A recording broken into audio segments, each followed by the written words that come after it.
play is called Our Town. It was written by Gordon Wilder and produced by Collegium Center Stage Theater. It was directed by Mrs. Kim Christman, and in it you will find, in no particular order, Miss Smith, Mr. Zaloni, Miss Mitchell, Miss Somar, and Mr. Adkins, among many others. The name of our town is Grover's Corners, New Hampshire, just across the Massachusetts line. Latitude 42 degrees, 40 minutes. Longitude 70 degrees, 37 minutes. The first act features a day in our town. That day is May 7th, 1901, and the time is just before dawn. The sky is beginning to show some streaks of light over the east there, just behind our mountain. The morning star always looks so wonderfully bright, just a moment before it has to go. Doesn't it? Well, I better show you how our town lies. Now up here is Main Street, and over there is the railway station. Tracks go that way. Now just across the tracks is Polish Town with some Canuck families. And over there is the Congregational Church. And Presbyterian is just across the street, and Methodist and Unitarian are over there, and Baptist is down in the hollow by the river, and Catholic is just across the tracks. Now over here is the town hall and the post office combined, with a jail in the basement. Brian once made a speech from these very steps here. Why, now over here is a row of stores with hitching posts and horse blocks in front of them. The first automobile is going to come along in around 5 years. I belong to Benjamin Cartwright. That's our richest citizen. He lived up on the in the White House on the hill over there. And over here is Mr. Morgan's drugstore and the grocery store. Most everybody in our town manages to look into these two stores at least once a day. Now over yonder is the public school, with the high school even further.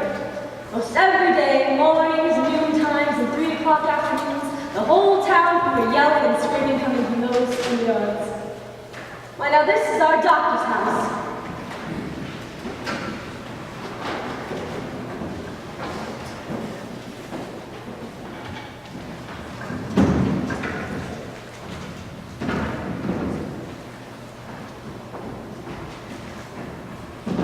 There is some scenery for those who think that we have to have scenery. And over here is the back door. Now this is Mrs. Gibbs's garden. Corn, peas, hollyhock, heliotrope, and a lot of burdock. Now in those days, our play came out twice a week, the Grover's Corners Sentinel. Why, over here is Edgar Webb's house.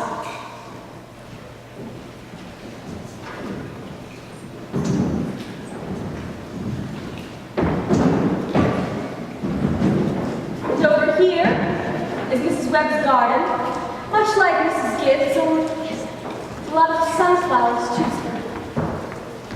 And over here is a big butternut tree. It's a nice town, you know what I mean? Nobody very remarkable will ever come out of it as far as we know. The oldest tombstones in the cemetery up there are from 1670 and 1680.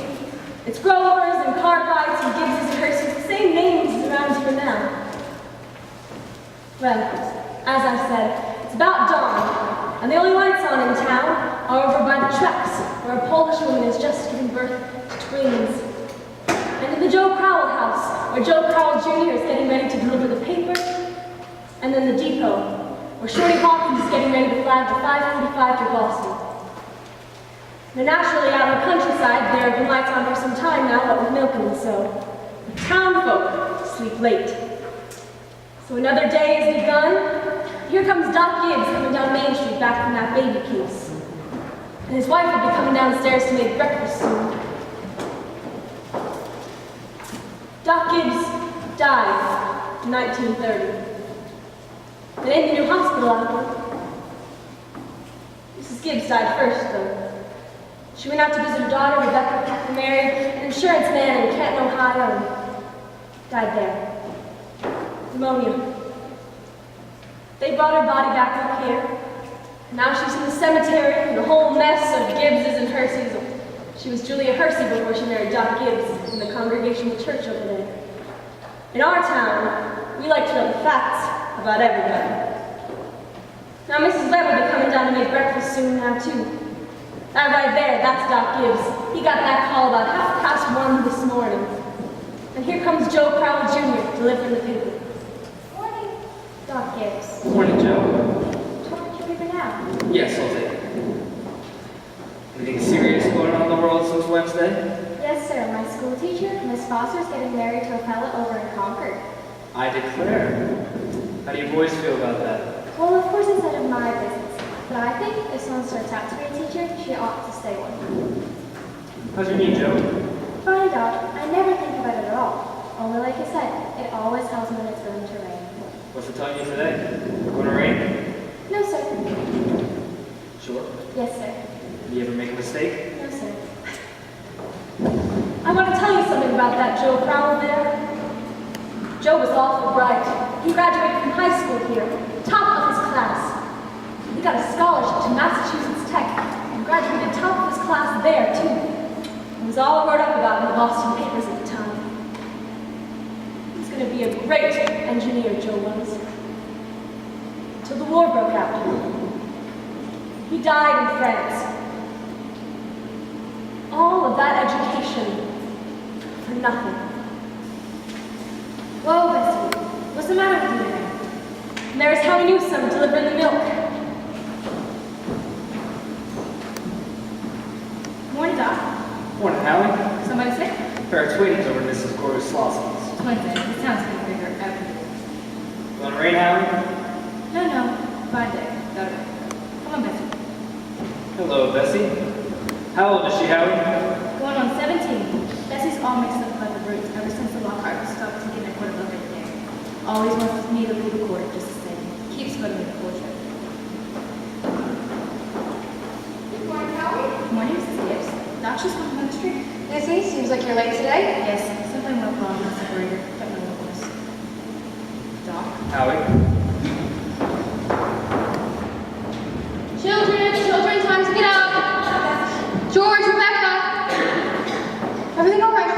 Yes, I declare. Easy as kids. Bacon will be ready in a minute.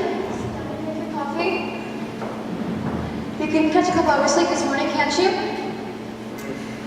Miss Wentworth's coming at 11. Guess I know what it's about, too. Her stomach ain't what it ought to be. Well, all told, you won't get more than 3 hours sleep. Frank Gibbs, I don't know what's going to be coming for you. I do wish I could get you to go away someplace, take a rest. I think it'd do you good. Emily, time to get up. Well, it's 7 o'clock. Declare, you've got to speak to George. Seems like something's come over him lately. He's no help to me at all. Can't even get him to cut me some wood. Is he being sassy to you? No, he just whines all he thinks about is that baseball. George, come back, you'll be late to school. George! George, look sharp. Yes, Bob. Don't you hear your mother calling you? I guess I'll go upstairs and get 40 winks. Wally, Emily, you're going to be late for school now. I don't want to call you again. Wally, you wash yourself up good or I'll come up and do it myself. Mom, what dress should I wear? Don't make a noise. Your father's been out all night and he needs his rest. I washed and ironed the blue gingham for you special. But Ma, I hate that dress. Hush up with you. Every day I go to school looking like a sick turkey. Now, Rebecca, you always look very nice. Mom, you're just going so bad at me. I'll come up and I'll slap the both of you. That's what I'll do. We've got a factory in our town too. Did you hear it? It makes blankets. Car bites are in it and run them a fortune.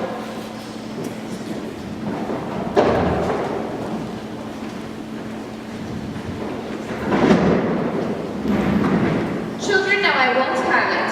Breakfast is just as important as any other meal of the day, and I won't have you gobbling it like wolves. It will stun your growth, that's a fact. Put away your little book. Oh, Mom, my turn. I know all about Canada. You know the rules as well as I do. No books at the table. As for me, I'd rather have my children healthy than hurt. I'm both, Mama. You know I am. I'm the smartest girl in school for my age. I have a wonderful memory. Eat your breakfast. I'm pretty sure I'm looking at my stamp collection. just mean 25 cents a week is enough for a boy your age? Declare I don't know how you spend it all. Oh, I've got a lot of things to buy. Strawberry phosphates, that's what you spend it on. I don't see how Rebecca comes to have so much money. She has more than $1. I've been saving it up gradually. Well, dear, it's a good thing to spend some every now and then. Mama, do you know what I love most in the world? Do ya? Money. Eat your breakfast. Mama, there's the first job. Oh, George. Walk fast, but you don't need to run. While we close the pit. Thomas Foster said my best congratulations. Can you remember that? Yes, Mom. You look real nice with that. Sit on your feet.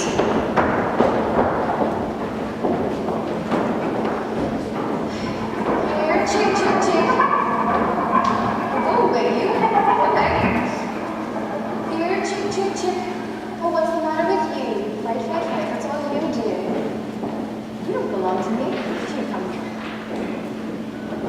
Oh, don't be so scared. Nobody's going to hurt you. Good morning, Myrtle. How's your cold? Well, I've still got that tickling feeling right through. Told Charles I wouldn't go to choir practice tonight. Would it be any use? Have you tried singing over your voice? Yes, but somehow you do that and stay on the key. While I rest myself, I thought I'd drink some of these beans. Well, let me help you. Things have been good this year. Figured I'd put it 40 quirks if it kills me. The children say they hate them, but I noticed they able to get them down all winter. Now, Myrtle, I've got to tell you something, because if I don't tell somebody, I think I'll burst. What Julia hears? Myrtle, did one of those second-hand furniture men from Boston come to see you last Friday? No. Well, he called on me, and first I thought he was a patient, went to see the doctor, and he wormed his way into a parlor, and Myrtle bet he offered me $350 your grandmother Wentworth's highboy as I was sitting there. Why, Julia He gives? did. That old thing, why, it was so big I didn't know where to put it, and I was giving it to cousin Mr. Wilcox. Where you're going to take it, aren't you? I don't know. You don't know $350. What's coming for you? Well, if I could get the doctor to take the money and go away someplace and sell it like that. You know, it's been the dream of my life to see Paris, France, Myrtle. Oh, I don't know. For years I've been telling myself that if we ever had the chance. How does the doctor feel about it? Well, I did beat about the bush a little, said that if I got a legacy, that's the way I put it, I'd make him take me someplace. What did he say? You know how he is. Haven't heard a serious word out of him since I've known him. No, he said, I'd make him discontented with Grover's Gordon's good trips and back then. I don't let well enough alone, he says. Every 2 years he makes trips to the battlefields of the Civil War, and that's enough treat for anyone, he says. Well, Mr. Webb just admires the way Dr. Gibbs knows everything about the Civil War. Mr. Webb's a good mind to give up Napoleon and move over to the Civil War. Only Dr. Gibbs, being one of the greatest experts in the country, just makes up the spare. It's a fact. Dr. Gibbs is never so happy as when he's at Antietam or Gettysburg. Times I have walked over those hills, Myrtle, stopping at every bush and picking it all out like we were going to buy it. Well, if that second-hand man's really serious about buying it, Julia, you sell it. And then we'll get to see Paris for sure. Just keep dropping hints from time to time. That's how I got to see the Atlantic Ocean. Oh, I'm sorry I said anything. Only it seems to me that once in your life before you die, you want to see somewhere where they don't talk in English and you don't even want to. Thank you, ladies. Thank you very much. And we're going to skip ahead a few hours. See, I'd like to get a little more information about our town. A sort of scientific account, you might say. So I've asked Professor Willard of our State University to come in, sketch in a few details about our town. Professor Willard? There you are. Thank you very much.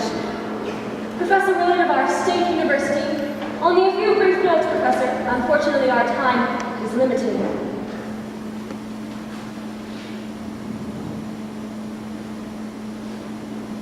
Grover's Corners, let me see.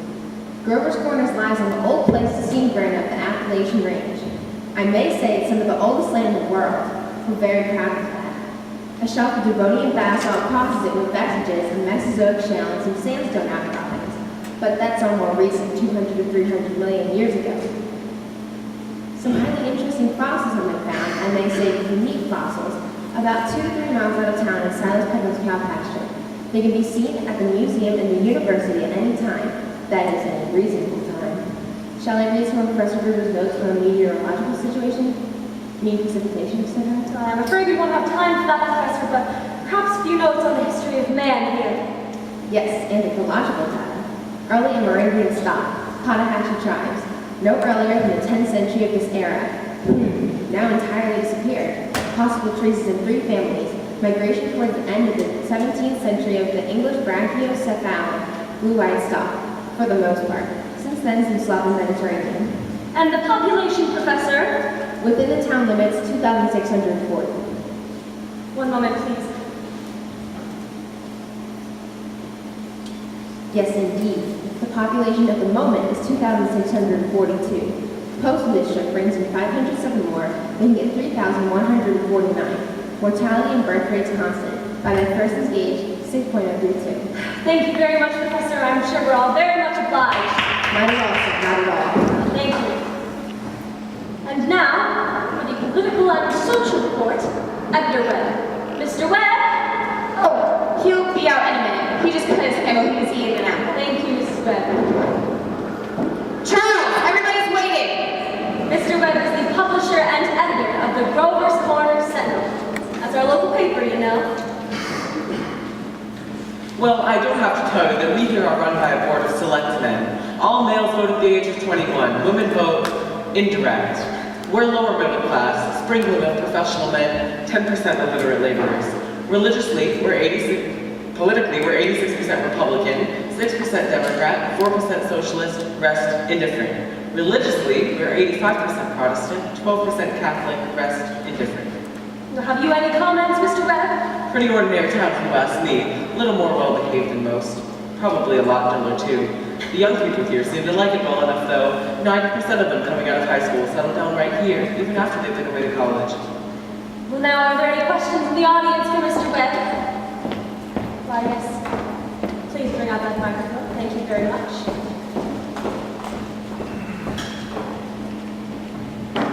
Go ahead, ma'am. Is there much drinking in Grover's Corner? Well, ma'am, I don't know what you'd call much. Saturday nights, the farm fans go down to Ellery Greeno Stable and holler some. We've got one or two town drunks, but they're always having remorses when an evangelist comes to town. But no, ma'am, I wouldn't say liquor's a regular thing in the home here, except for in the medicine chest. Right good for a snake bite, you know, always was. Is there anyone in town? Oh, one moment. Could you come up and take the microphone? We can all hear you once again, please. Is there anyone in town aware of social justice and industrial inequality? Oh yes, we all are, something terrible. But it seems like everyone's more concerned with talking about who's rich and who's poor. Oh, I don't know. It seems like everyone's just hunting for a way for the lazy and quarrelsome to sink to the bottom, and the diligent and hardworking to rise to the top. But it ain't easy to find. Meanwhile, we do all we can to help those that can't help themselves, and those that can, we just let them be. Are there any other questions? Mr. Webb, is there any culture or love of unity in Grover's Corners? Well, ma'am, there ain't much. Not in the sense that you mean. Come to think of it, there are some girls that play piano at high school commencement, but they ain't happy about it. But those other things, there ain't much. But I think now is the time to tell you that we enjoy a lot of the pleasures of the kind here in Grover's Corners. We like to watch the sun come over the mountains in the morning, and we pay a great deal of attention to the birds. And we like to watch the seasons change. Yes, everyone knows about them. Handel's Largo, Robinson and Crusoe, the Bible, we all know these things. And Whistler's Mother, but that's about as far as we go. But those other things, they aren't much. So I thought. Thank you, Mr. Webb. Yes, thank you very much, Mr. Webb. Now, let's get back to the town. A few hours have passed. There's an early afternoon calm in our town, and all 2,642 have their dinners and washed their plates. There's horses dozing at hitching posts, and you can hear the humming and the buzzing coming from the buggies up on Main Street. The Doc Gibbs is in his office, tapping people and making them say, ah. And Mr. Webb will be coming up to mow his lawn. 1 man in 10 thinks it's a privilege to push his own lawnmower. Why, no, sir. It's later than I thought. Why, here come the children back from school already. I can't, Lois. I've got to go home and help my mother. I promised. Bye.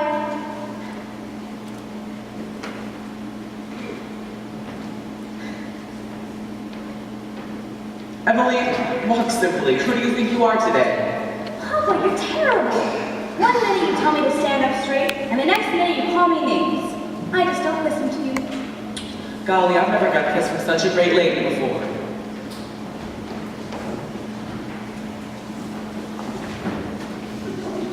Excuse me, Mrs. Forrest. Oh, you go out and play in the field, young man. You have no business playing baseball on Main Street. Awfully sorry, Mrs. Forrest.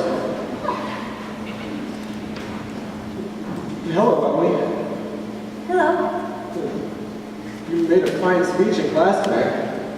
Well, I was really ready to make a speech about the Monroe Doctrine, but at the last minute, Miss Corcoran made me talk about the Louisiana Purchase.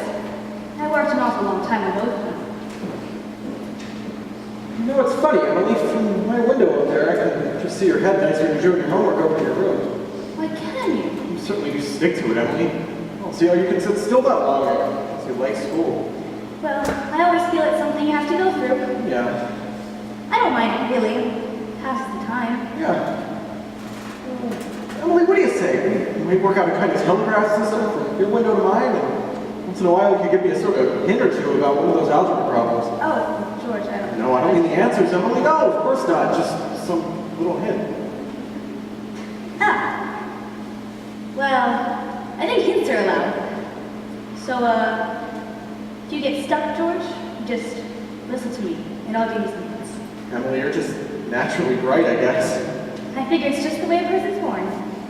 Yeah. You see, I want to be a farmer, and my Uncle Luke says that whenever I'm ready, I can just go over and work on his farm, and if I'm any good, I can just gradually have it. You mean the house and everything? Yeah. Well, thanks for the talk, Emily. I better be off to the baseball field.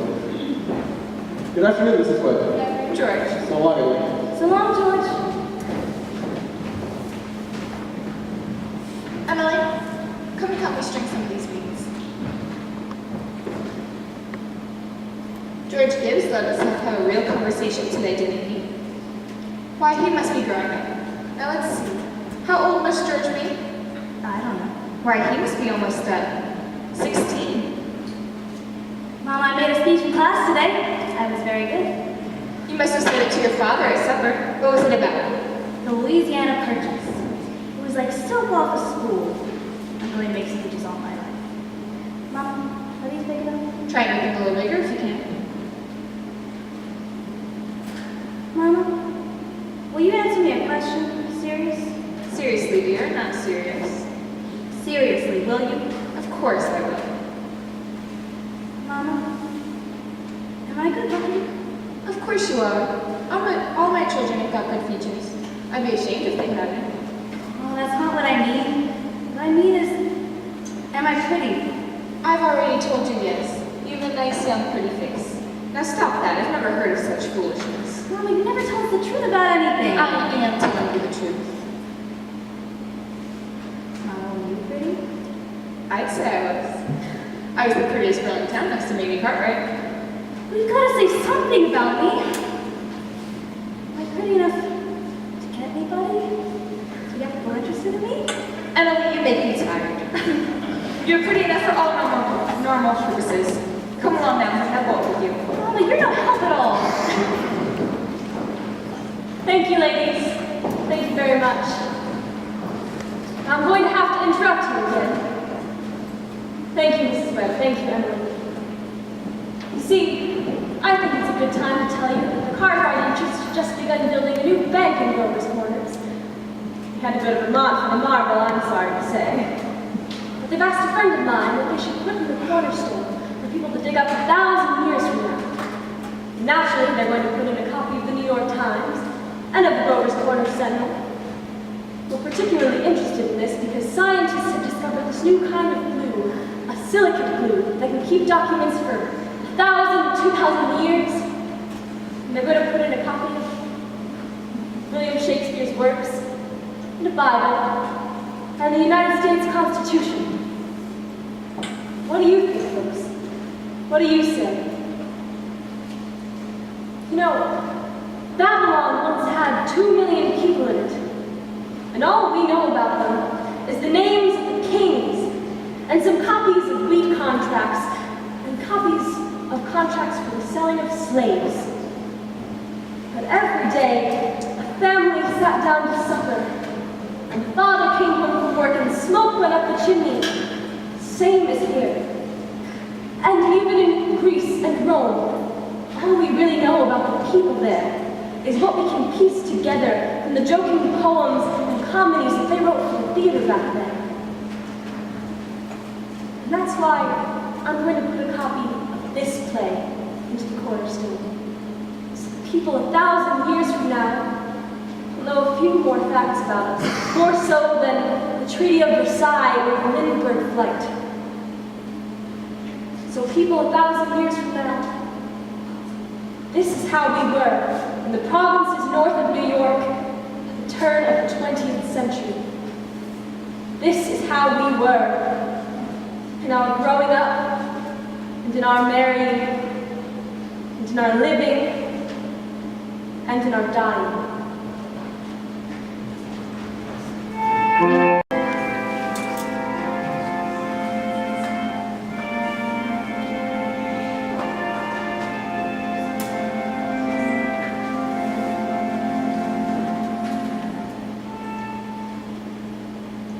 Look here, everybody.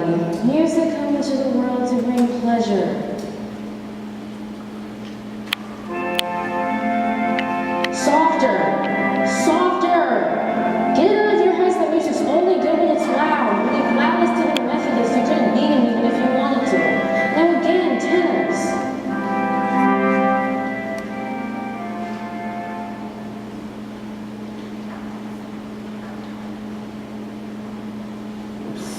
Emily.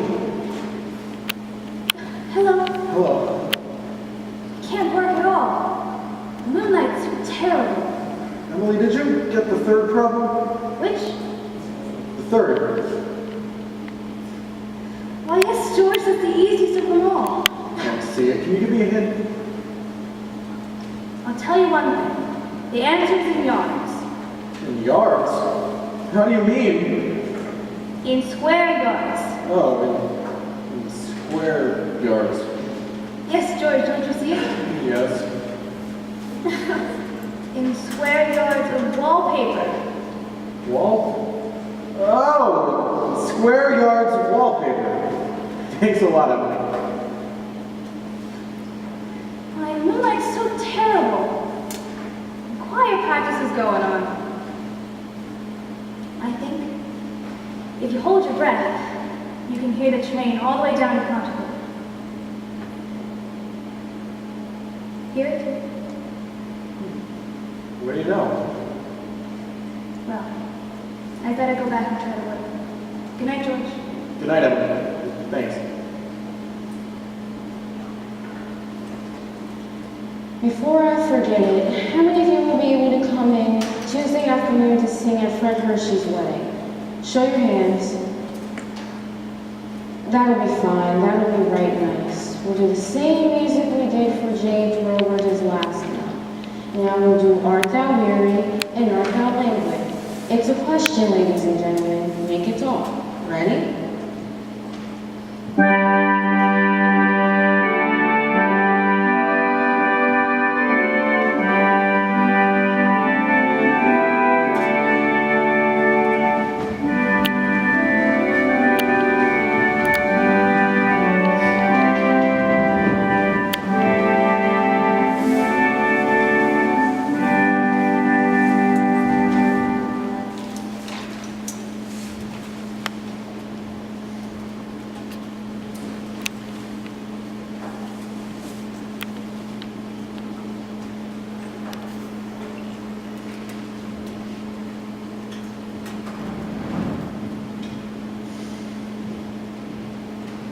George, you come down a minute? Yes, Bob.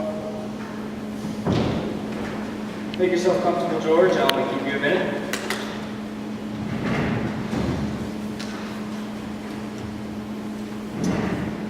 George, how old are you? I'm 16, almost 17.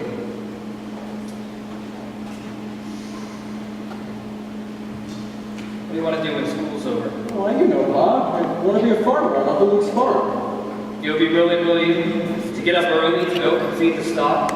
You'll be able to hoe and hay all day? Okay, of course. What do you mean, Bob? Well, George, when I was in my office today, I heard a funny sound. Do you know what it was? It was your mother chopping wood.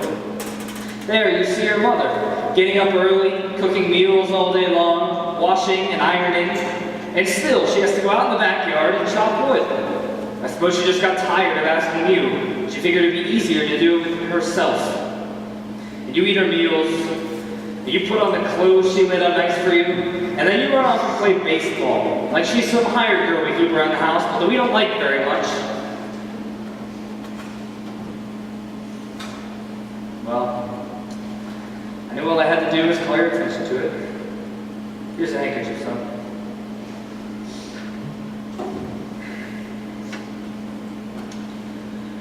George, I've decided to raise your spending money 25 cents a week. Not, of course, for chopping wood for your mother, since that's a present you give her, but because you're getting older, and I imagine there are lots of things you must find to do with it. Thanks, Bob. Let's see. Tomorrow's your payday. You can count on it. I guess Rebecca will want to have some more too. Wonder what could be keeping your mother. Choir practice never was as late as this. It's only 8:30, Bob. I don't know why she's in that old choir. She hasn't any more voice than an old crow, traipsing around the streets at this hour of the night. It's about time to retire, don't you think? Yes, Mom.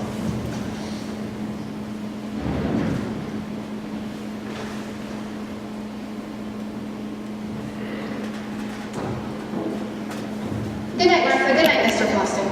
I'll tell Mr. Webb. I know he'll want it in the paper. My slaves. Good night, Irma. Real nice choir practice, wasn't it? Brother, what made that move? Potato weather for sure.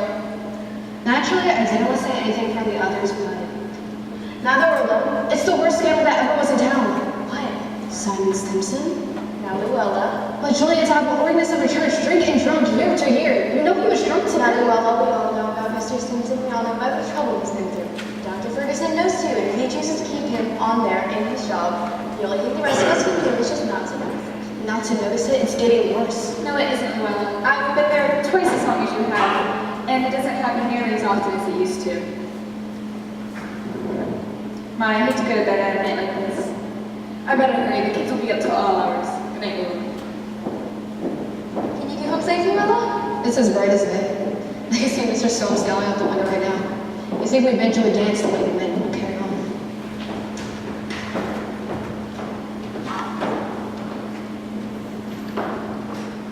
Well, yeah, real nice time. You were late enough.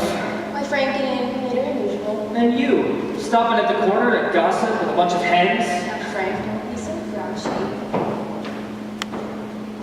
How about the smell of helium from the room?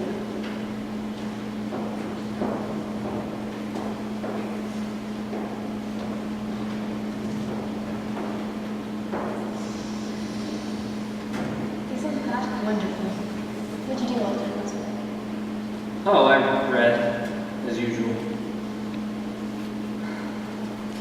What were the Girl Scouts talking about tonight? Believe me, Frank, there is something to gossip about. Simon Stimson, far gone, was he? Worst I've seen him. How will that end, Frank? Dr. Ferguson can't forgive him forever. I suppose I don't know about Simon Stimson's affairs than anyone in this town. Some folks just ain't cut out for small town life. Or I don't know how that'll end, but there's nothing we can do but just leave it alone. Come, get in. Not yet, Frank, I'm worried about you. What are you worried about? I think it's my duty to make sure you're real rest in peace. And if I get that legacy, well, I'm going to insist Julia, upon there's no it. sense in going Frank, through that it's again. unreasonable. Listen, Julia, it's getting late. First thing you know, you'll catch a cold. Gave George a piece of my mind tonight. Reckon you'll have your wood chopped for a while anyway. No, start getting upstairs. Someone's only place to pick up, it seems like. You know, Frank, Mrs. Fairchild locks her front door every night. All those people up the part of town do. They're all getting city-fied, that's the trouble with them. They haven't got nothing fit to burgle, and everybody knows it.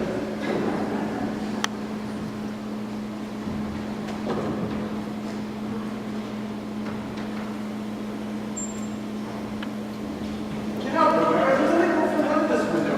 Always spoiling everything. Let me just look a minute. Use your own window. I did, George, but there's no moon there. Do you know what I think? Do you? The moon's getting nearer and nearer, and there'll be a big explosion. Like if the moon were getting nearer, the guys that sit up at night watching it would tell everyone about it. It would be in all the newspapers. George, do you think the moon is shining on South America, Canada, and halfway around the world right now? Oh, probably is.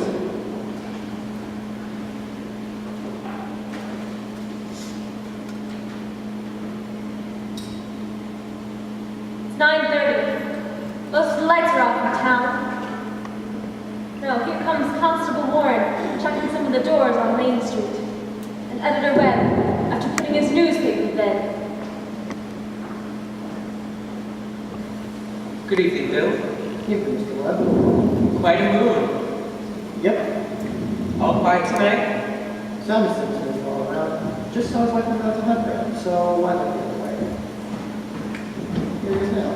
Oh, good evening, Simon. Tell us to settle down for the night. Mind if I walk away with it? Good night. I don't know how that's going then, Mr. Webb. Always in a peck of trouble, one thing after another.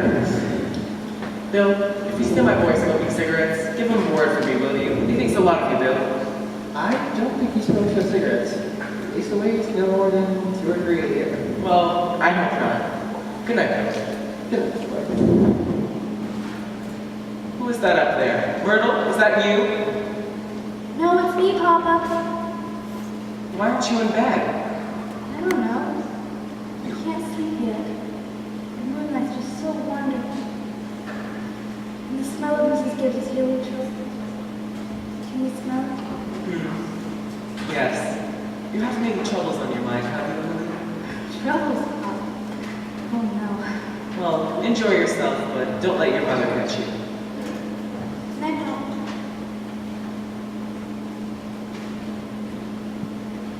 I never got a chance to tell you about the letter Jay Comic after we finished what you said. He wrote you a letter, and on the envelope, the address was like this. Jane Crawford, Crawford Farms, Gover's Corners, Sutton County, New Hampshire, United States of America.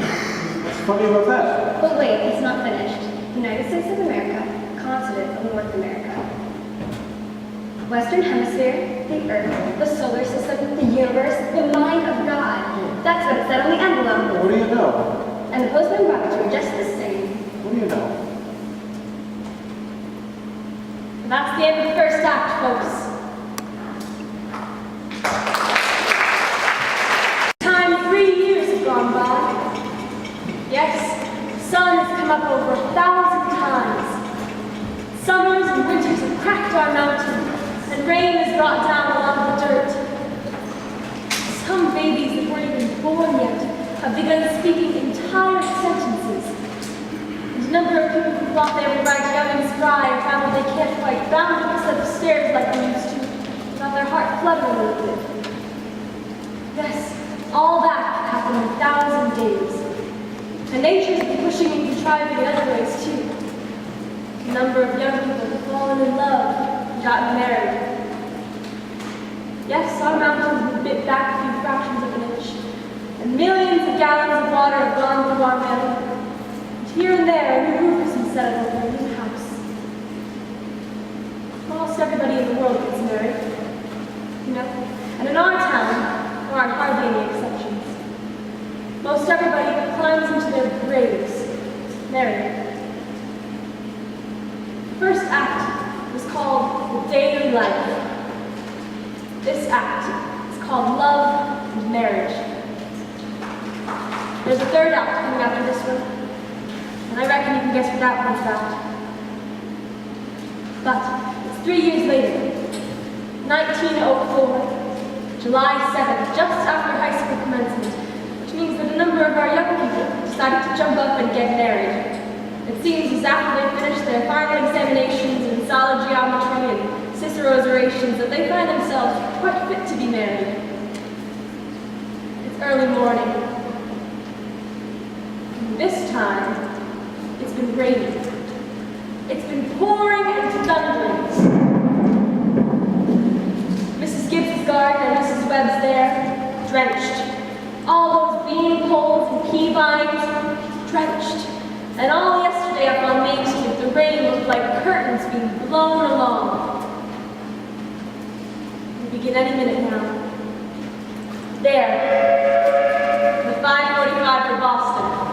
Now Mrs. Webb and Mrs. Gibbs will be coming down to make breakfast soup, just as though for any ordinary day. I don't have to tell the women in my audience that these two ladies that they see before them have made 3 meals a day, one of them for 20 years and the other for 40. And no summer vacations. They've raised 2 children apiece, and washed and cleaned house, and never a nervous breakdown. It's like one of those Middle West poets said, you've got to love life to have life. But you've got to have life to love life. It's what they call a vicious circle. Giddy up, Bessie. Here comes Howie Newsom delivering the milk. And Cy Crowell delivered the paper just like his brother before him.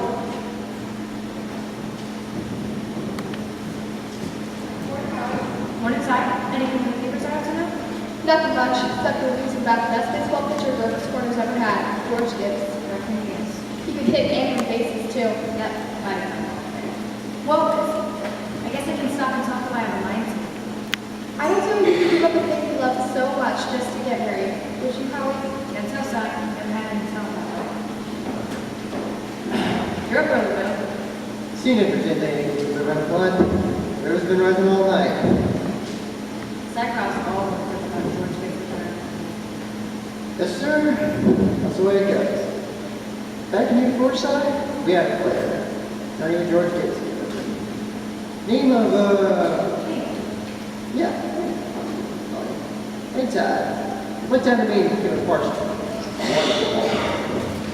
How's the weather with you today, Howard? Oh, ain't bad. I think maybe a third.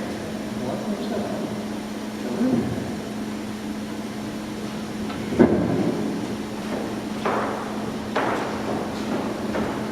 Good morning, Howie. Nice to meet again. Morning, Mrs. Gibbs. I think maybe a third. Certainly hope it will. How much did you want?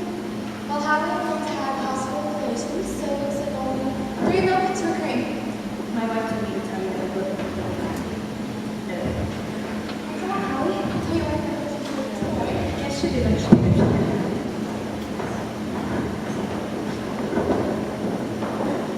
Good morning, Mrs. What? Miss Sears. Now, I know I told you 4-course milk, but I hope you can spare me another. Yes, ma'am. 2 Will it start raining again? Just so Mrs. Gibbs will have me now. My wife told me. We'll be there. Thank you. And thank Mrs. Newsom. And we're counting on seeing you at the wedding. Yes, we'll be there. Come.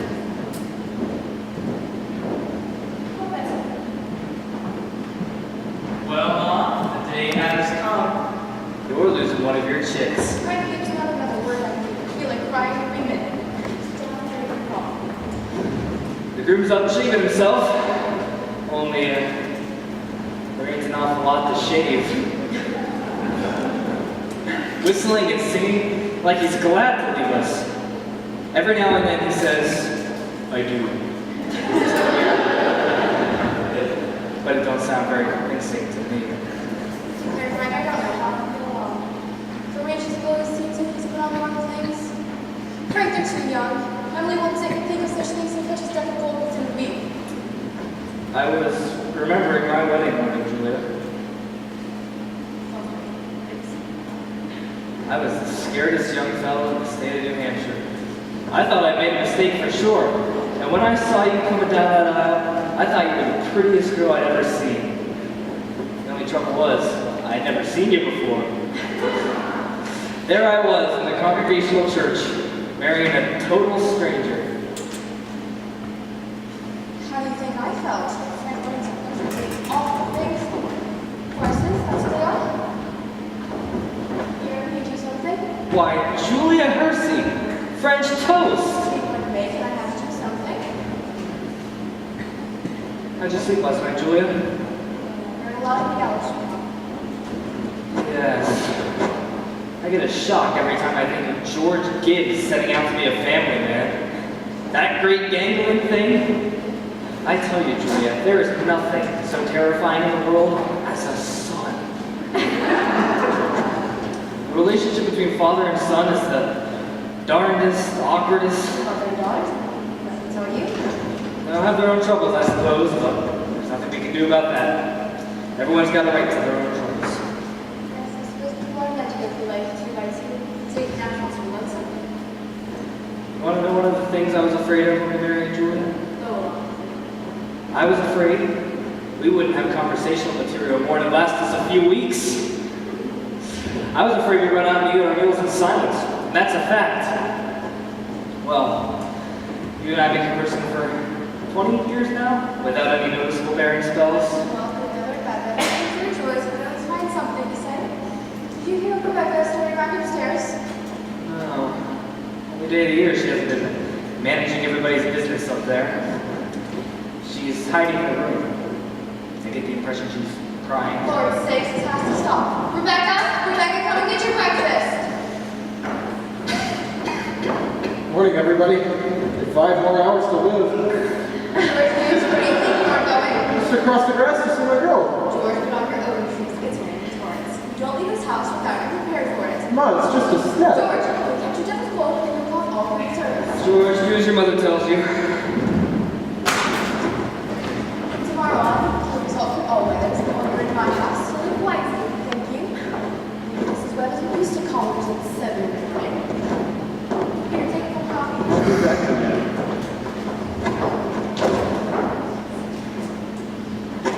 Morning, Mother Webb. Goodness, George, you frightened me. Now you can come in a minute out of the web, but you know I can't invite you in. Why not? Well, George, you know as well as I do. The bride can't see her groom on his wedding day. Not until he sees her in church. That's just a superstition. Good morning, Mr. Webb. Good morning, George. You don't believe in that superstition, too, do you? Oh, there's a lot of common sense in some superstitions, George. Millions have followed it, George. You don't want to be the first to fly in the face of custom. Where's Emily? She's still asleep. I haven't heard a sound out of her. Emily's asleep? Why, of course she is. We were up till all hours sewing and packing. Now I'll tell you what I'd do. You sit down here a minute with Mr. Webb and drink this cup of coffee. Now I'll go see if she doesn't come down to surprise you. There's some bacon too, but don't be too long about it. Well, George, how are you? I'm fine. Mr. Webb, what sense could there be in a superstition like that? Well, on her wedding morning, the girl's head had to be full of clothes or one thing or another. Don't you think that's probably it? Yes, I never thought of that. A girl's apt to be mighty nervous on her wedding day, George. I wish a fellow could get married without all that marching up and down. Every man that's ever lived has felt that way about it, George, but it hasn't been any use. It's the women folk who built up weddings, my boy. A man looks pretty small at a wedding, all those good women standing shoulder to shoulder, making sure the knot's tied in a mighty public way. So you believe in it, don't you, Mr. Webb? Oh yes. Now don't you misunderstand me, my boy. Marriage is a wonderful thing. And don't be mistaken about it. Mr. Webb, how old when you got married? Oh, I just come out of college and I began to settle down. And Mrs. Webb wasn't much older than what Emily is now. Oh, age hasn't much to do with it, not compared to other things. What were you going to say? Oh, I don't know. Was I going to say something? George, I was thinking the other night of some advice my father gave me when I got married. Charles, he said, start out early showing who's the boss, he said. The best thing to do is to give an order, even if it doesn't make sense, just so she'll learn to obey. And if anything about your wife irritates you, her conversation or anything, just get up and leave the house. That'll make it clear to her, he said. And oh yes, he said, never let your wife know how much money you have, never! Mr. Webb, I don't think I could. So I took the opposite of my father's advice, and I've been happy ever since. And let that be a lesson to you, George. Never take advice on personal matters. George, are you going to raise chickens on your farm? What? Are you going to raise chickens on your farm? Well, I never thought about it. Uncle Luke... A book came into my office the other day on the Philo system of raising chickens, and I'd like you to read it. I was thinking of starting in a small way in the backyard, putting in an incubator in the basement. Charles, are you talking about that old incubator again? I thought you two would be talking about things worthwhile. Well, Margot, if you want to give the boy some good advice, I'll go upstairs to leave you alone with him. George, Emily's got to come downstairs and eat her breakfast. She sent you her love, but she doesn't want to see you again. Goodbye. Goodbye. Well, I guess you haven't heard of that older superstition then. What are you talking about, Charles? No bridegroom should see his father-in-law on the day of the wedding, or near him. You remember that. Thank you, Mr. Webb. Thank you, Mrs. Webb. Now I'm going to interrupt you again.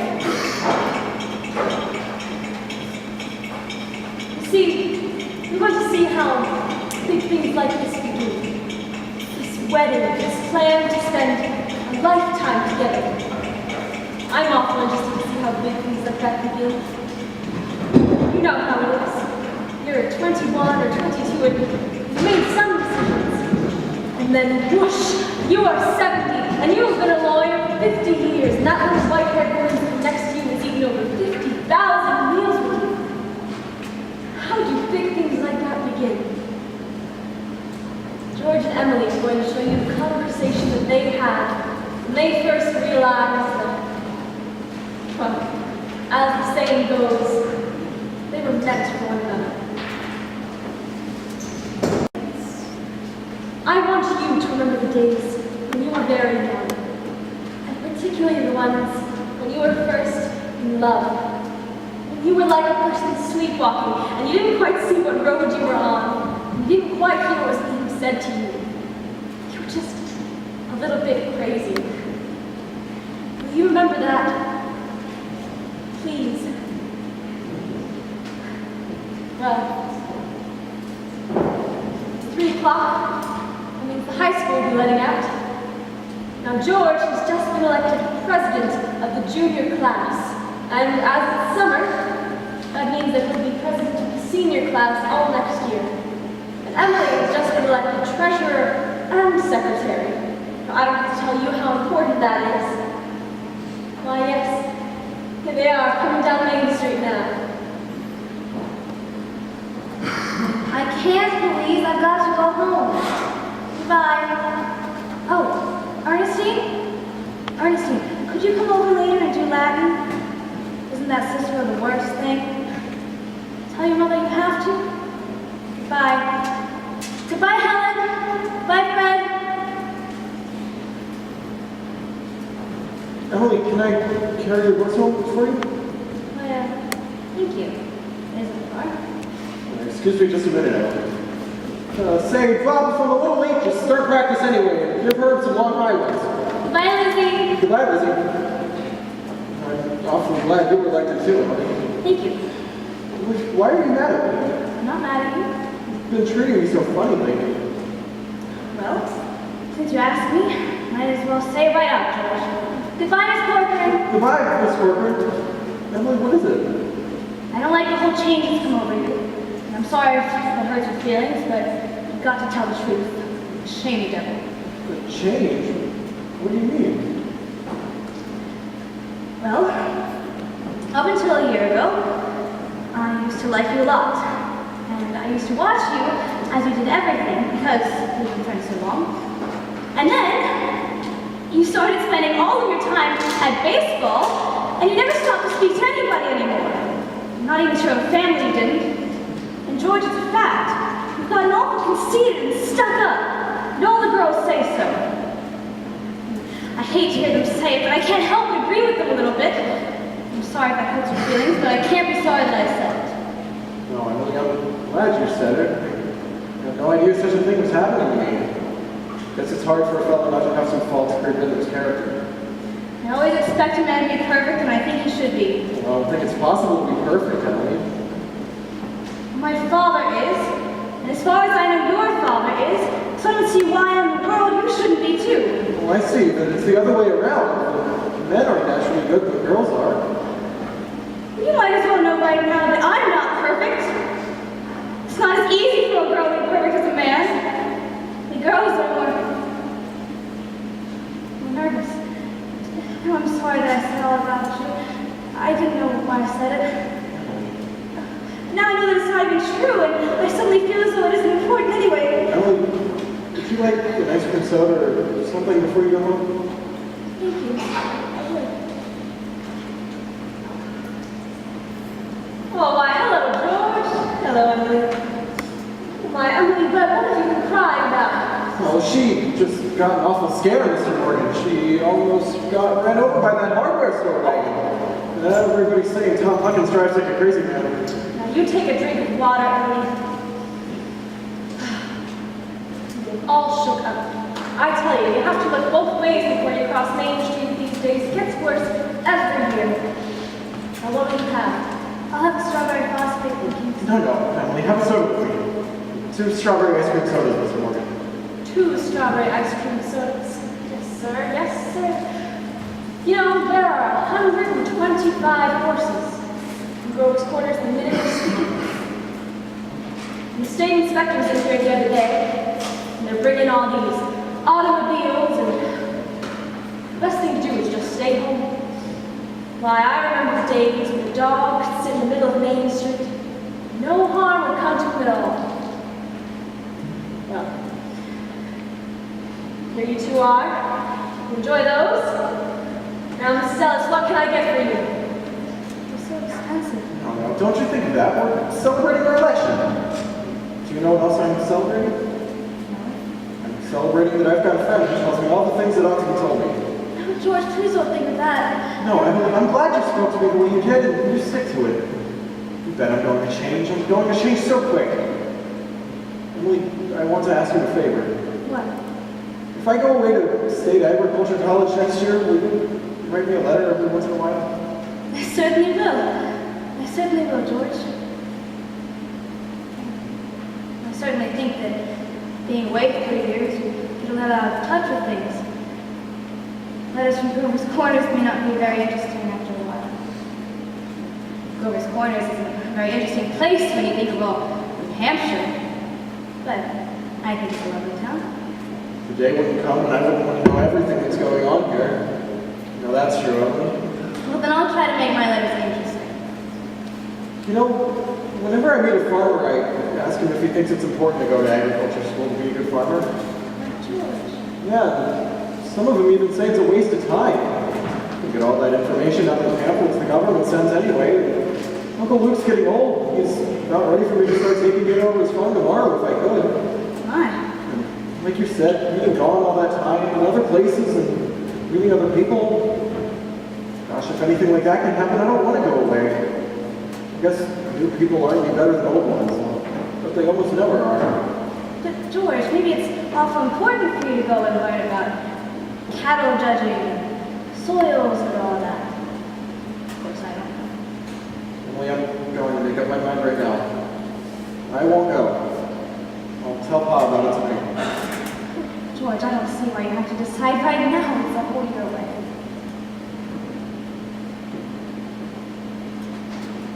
Emily, I'm glad you spoke to me about that fault in my character. What you said was right, but there was one thing wrong in it, and that was when you said that for a year I wasn't noticing people, and you, for instance. Of course, I always thought about you as one of the chief people I thought about. I always made sure where you were sitting on the bleachers and who you were with. And for a week now, I've been trying to walk home with you, but something's always gotten in the way. Yesterday, I was over against the wall waiting for you, and you walked home with Miss Corker. George, life is awful funny. Well, if I had only known. Listen, Emily, I'm going to tell you why I won't go to agriculture school. I think that once you've found a person that you're fond of, and is fond of you too, and likes you enough to be interested in your character, I think that's just as important as college is, if not more so. That's what I think. I think that's awful important too. Emily, if I do change and make a big improvement, would you be, and could you be? I am now, George. I always have been. So I guess this is a pretty important topic. Oh, yes. Yes. Wait just a minute here and I'll walk you home.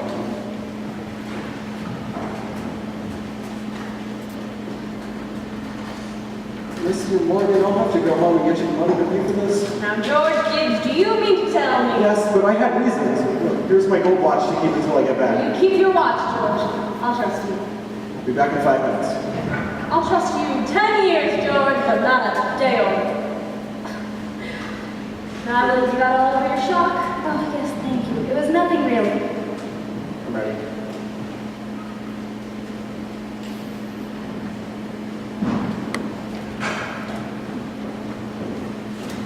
Well, now we can get on with the wedding.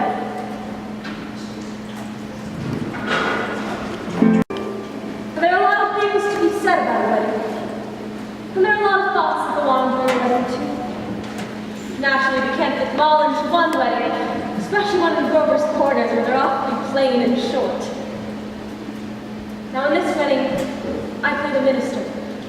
So that gives me a right to say a few more things about it. For a while now, the play is going to get pretty serious. You know, some churches say marriage is a sacrament. I'm not quite sure what that means, but I can guess. It's like what Mrs. Gibbs said a few minutes ago, people were meant to live 2 by 2. Now this is a good wedding, but even at a good wedding, people are so put together that oftentimes there's a lot of confusion deep down in their minds as well. And we wanted to have that in our play too. Now the real hero of this scene isn't on the stage at all. We know who that is. It's like what one of those European fellows said. Every child born is nature's attempt to make a perfect person. Now, nature's been pushing and contriving for some time now. We all know that she's interested in quantity. I think she's pretty interested in quality too. And that is why I'm in the ministry. And let's not forget all the witnesses of this wedding. The ancestors. Millions of them. Most of them set out to live 2 by 2 as well. Millions of them. Well, that's my sermon. Which wasn't very long anyways.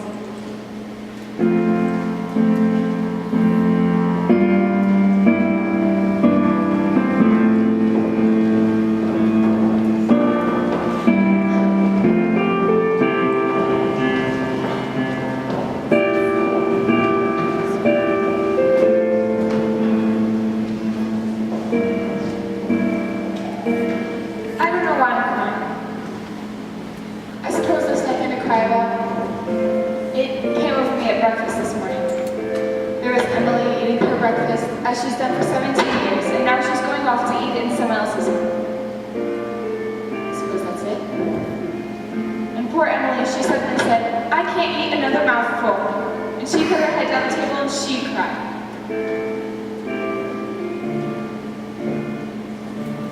Oh, I've got to say it. There's something downright cruel about sending our girls into marriage this way. I hope some of her girlfriends have told her a thing or two.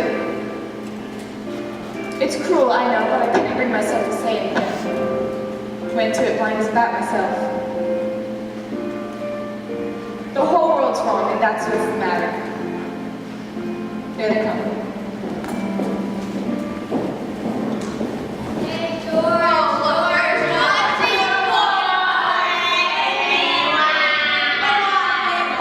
Alright, that's enough of that.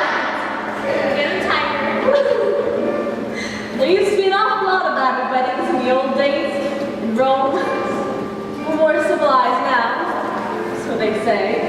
George, what's the matter? I don't want to grow old. Why is everybody pushing me so? George, you wanted this. Oh, listen to me. No, George, you're mad now. For the last time, all I want to do is be a fella. George, what if anyone should hear you?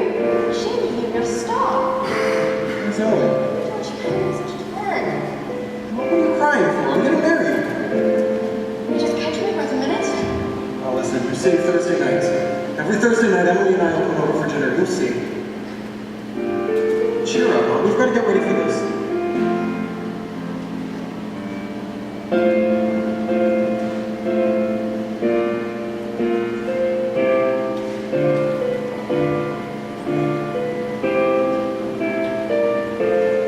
I've never felt so alone in my whole life.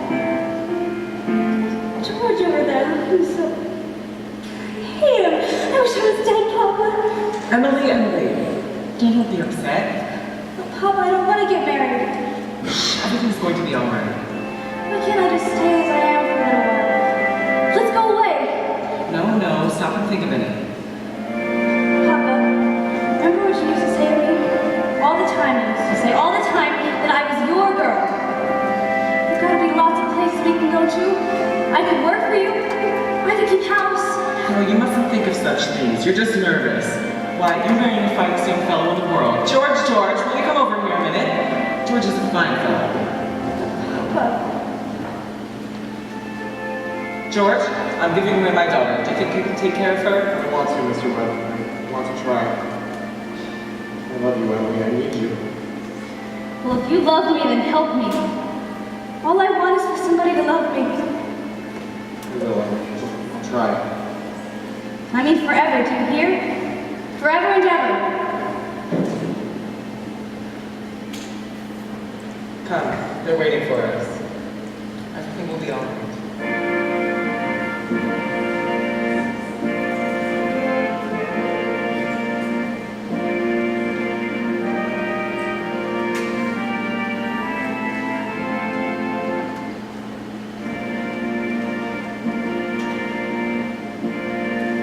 Do you, George, take this woman, Emily, to be your lawful to have Perfectly lovely wedding. Loveliest wedding I ever saw. Oh, I do love a good wedding. Doesn't she make a lovely bride? I do. And do you, Emily, take this man, George, to be your...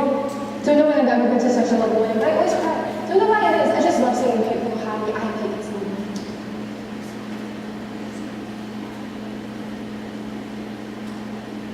I've married over 200 couples in my day. Do I believe in it? I don't know. The cottage, the go-kart, Sunday morning drives in the fold, the first rheumatism, the grandchildren, the second rheumatism, the deathbed, the reading of the will. Once in 1,000 times, it's interesting. Well, let's have Mendelssohn's Wedding March.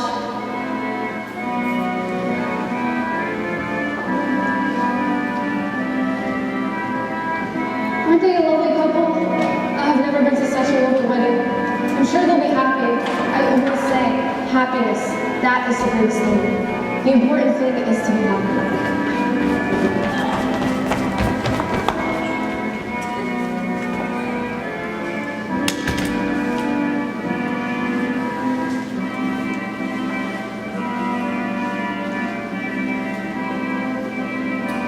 That's the end of the second act, folks. There's a 10-minute intermission. My friends, it's summer, 1913. Gradual changes in Grover's Corners. Horses are getting rarer, and farmers are coming into town in Fords. Everybody locks their doors at night now, but there haven't been any burglars yet. But everyone's heard of it. That is a very important thing about Grover's Corners. Things don't change very much around here.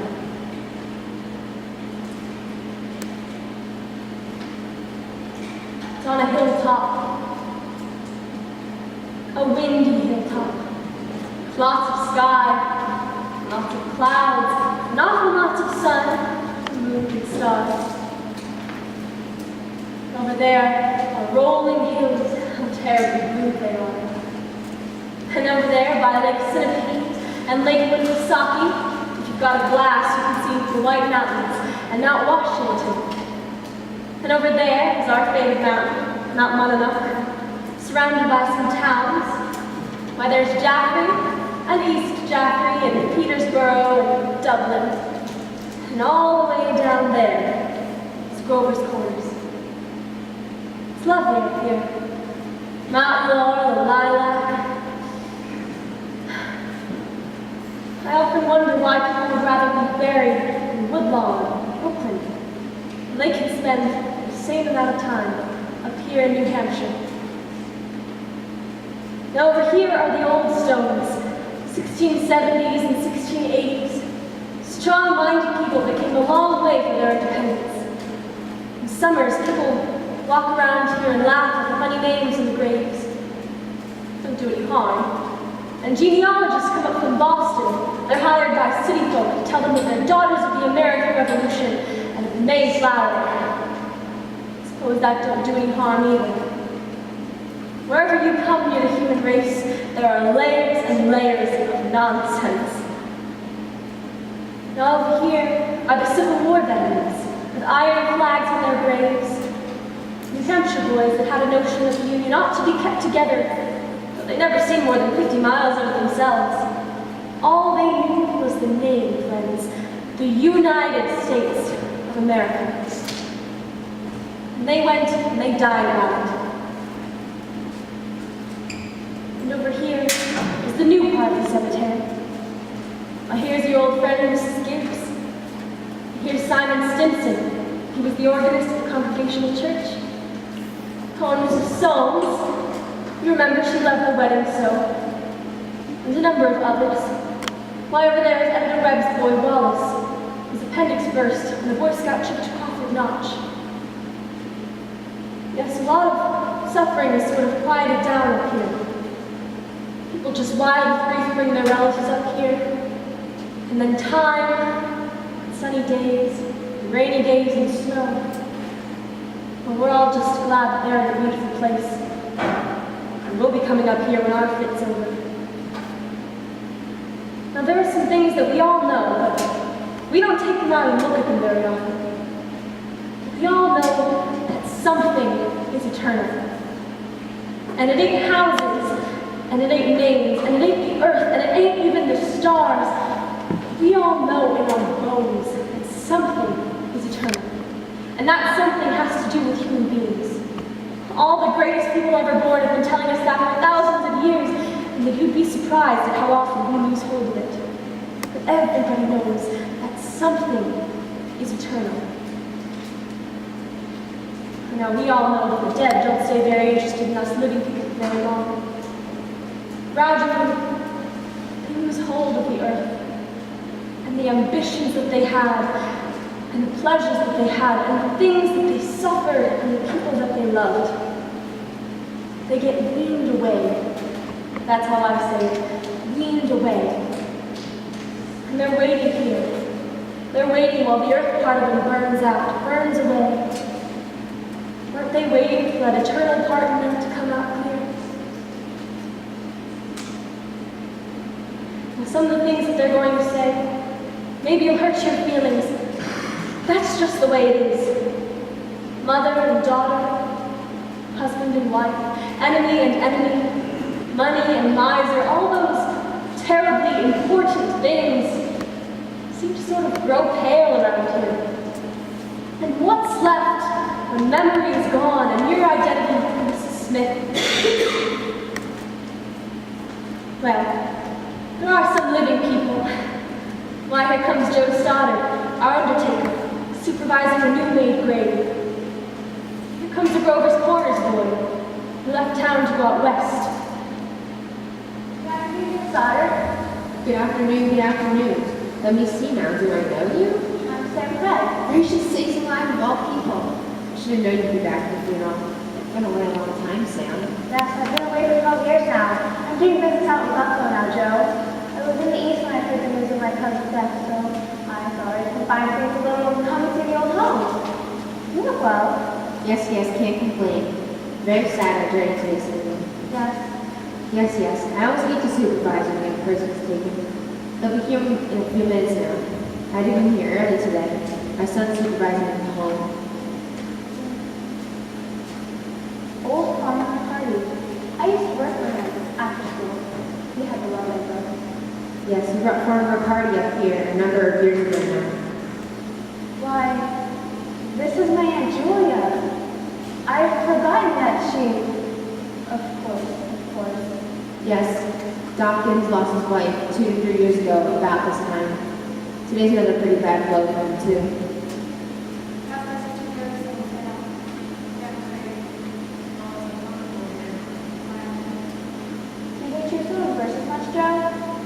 No, not usual, but the brief of the verse. Doesn't sound like my Aunt Julia. There aren't many of those verses sisters left. Now, let me see. Where are... I'm looking for my father and mother. Over there with the Craigs, having met. Simon Simpson. He was organist at church, wasn't he? Drank a lot, we used to say. No one's supposed to know about it. He'd seen a peck of trouble. Took his own life, you know. What did he? Hung himself in the island. They tried to keep it quiet, but of course it got around. He chose his own epitaph. You can see it over there, and the first again. It's just some notes of music. What is it? Oh, I wouldn't know. It was written up in the Boston papers at the time. Joe, what did she die of? Who? My cousin. Oh. Didn't you know? Has some trouble bringing the baby into the world. It was her second though. It was a boy about 4 years old. She's gonna be buried over there? Yes, there ain't much more room over here with the Gibbses, so they'll be on the whole new Gibbs section over right out of the field. You'll have to excuse me now, I see they're coming. Who is it, Julie? My daughter-in-law, Lily Red. Well, I don't know. The red of hair was spent off the money. What did she die of? In childbirth. Childbirth. I have forgotten all about that. I was away. And wonderful, wasn't it? Simon, I remember. I remember him as well. Was it a lovely wedding? I remember we were in the class prom at graduation exercises. Emily was one of the smartest girls that ever graduated from high school. Her principal would look and say some time after time. I counted them up their neighborhood just before I died. Perfect for me. Right smart farm. I always liked him. I was hoping they'd sing him.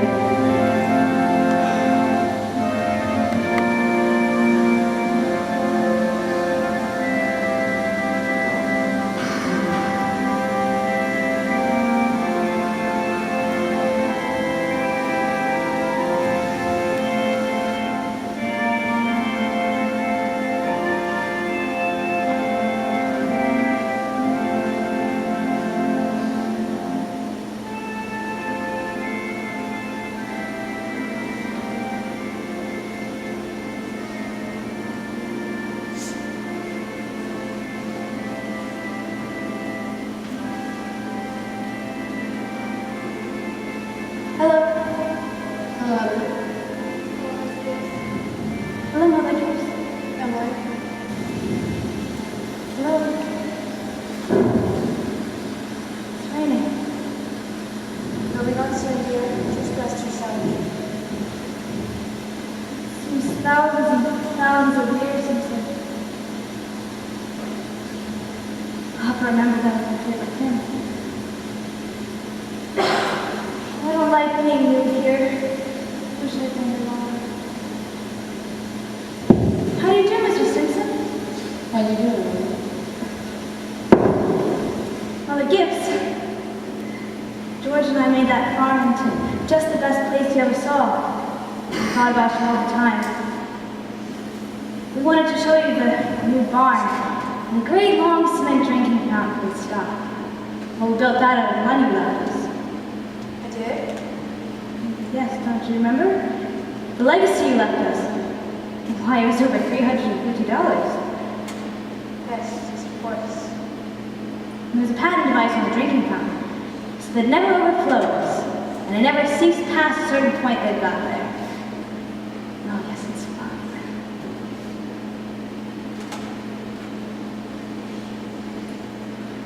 It won't be the same for George without the lid. But it's a lovely farm.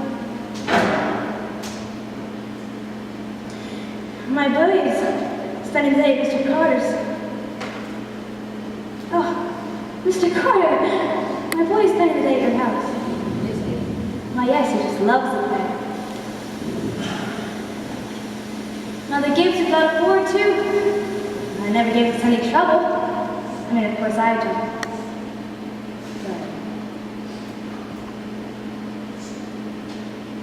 Mother Gibbs, when does this feeling go away? Being one of them. How long does it... Just wait and be patient. Look, it's finished. We're going.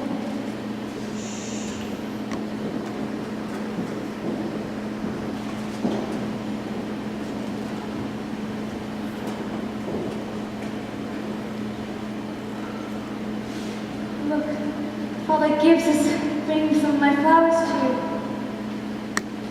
He looks just like George.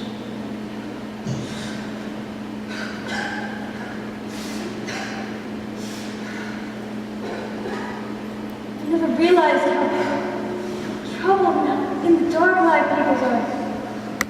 Look at him. I loved him so. From day till night, that's all they are. Troubled. Those northeast winds always do the same thing, don't they? If it isn't a rain, it's a 3-day blow. The Mother Gibbs. One can go back. One can go back into the living. Why, I feel it. Oh, I know it. And just now, I was thinking about the farm. And for a moment, I was there. My baby was in my lap, plain as day. Yes, of course you can.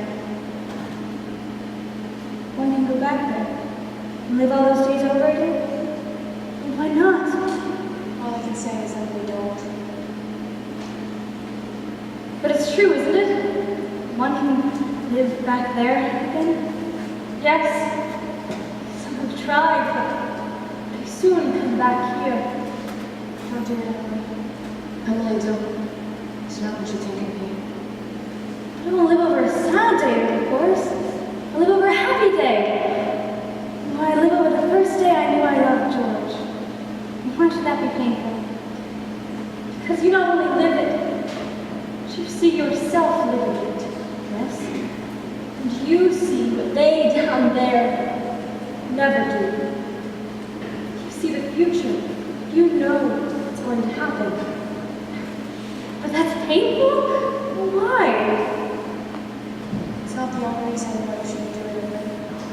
You've been here longer than you understand what your life is. You've kind of think only of what's ahead, to be ready for what's ahead. You've been here longer than you understand.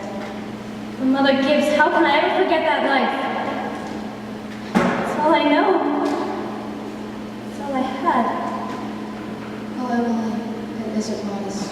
Really isn't. But it's a thing I must know for myself. Choose a happy day anyway. Yeah, choose an important day. Choose the least important day in your life. It will be important enough. Well, and it can't be since I was married. Or since the baby. But I can choose a birthday at least, can't I? I choose my 12th birthday. All right? February 11th, 1899. Tuesday. But do you want any specific time of day? Oh, I want the whole day. All right. We'll begin at dawn.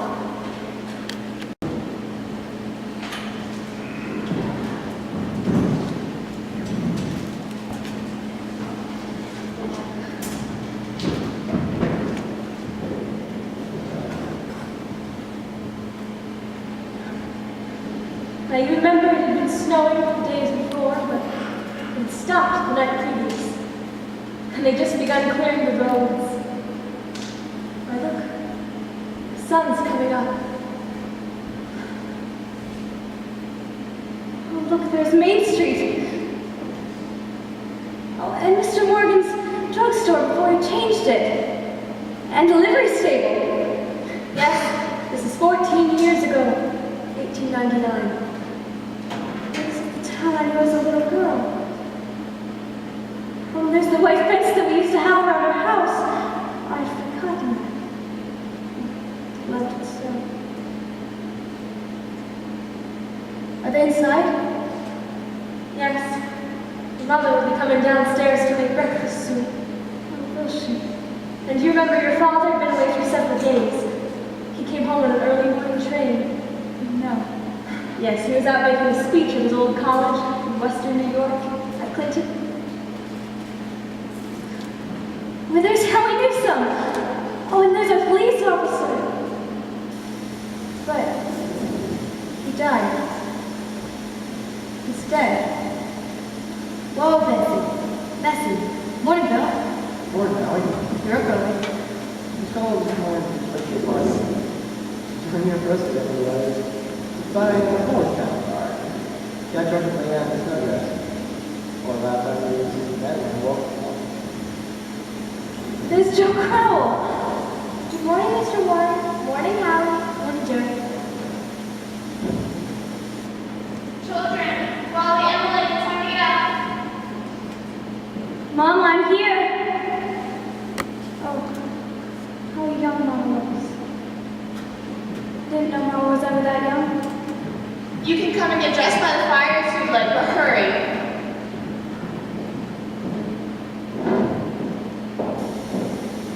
Morning, Mr. Newsom. Ooh, it's cold. Yes, 10 below my floor, Mrs. Think of it. Keep yourself comfortable. Yes, ma'am. Mama, I can't find my blue hair ribbon anywhere. Just open your eyes, dear. I laid it out for you special on the dresser. If it were a snake, it would bite you.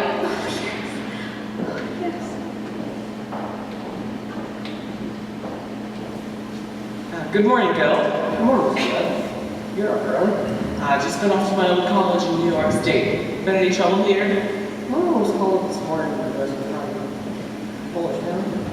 $4 on the press for that. We must get it in the paper. It wasn't much.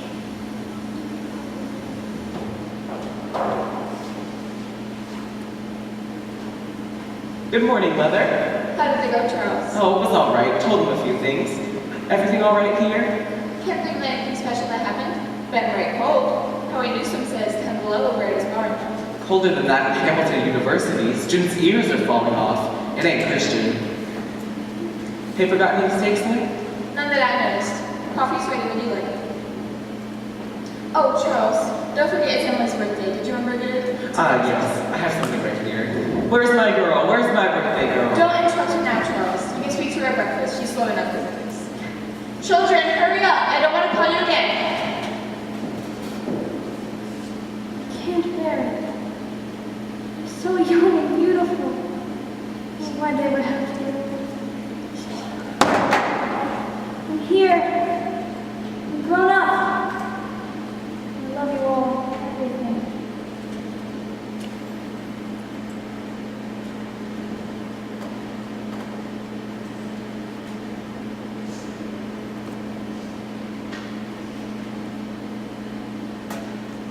Good morning, Mama. Good morning to my birthday girl. Many happy returns. There's some surprises waiting for you on the table. Oh, my Mama, you shouldn't have. I can't. But birthday or no birthday, I want you to eat your breakfast good and slow. I want you to go to be a good, strong girl. That and the blue paper is from your Aunt Nora. And I reckon you can guess who the other one is from. Found it on the porch when I came in this morning. A scrapbook album from George Gibbs. Must have come over in the hole pretty early. Oh, right nice of him. George, I'd forgotten that.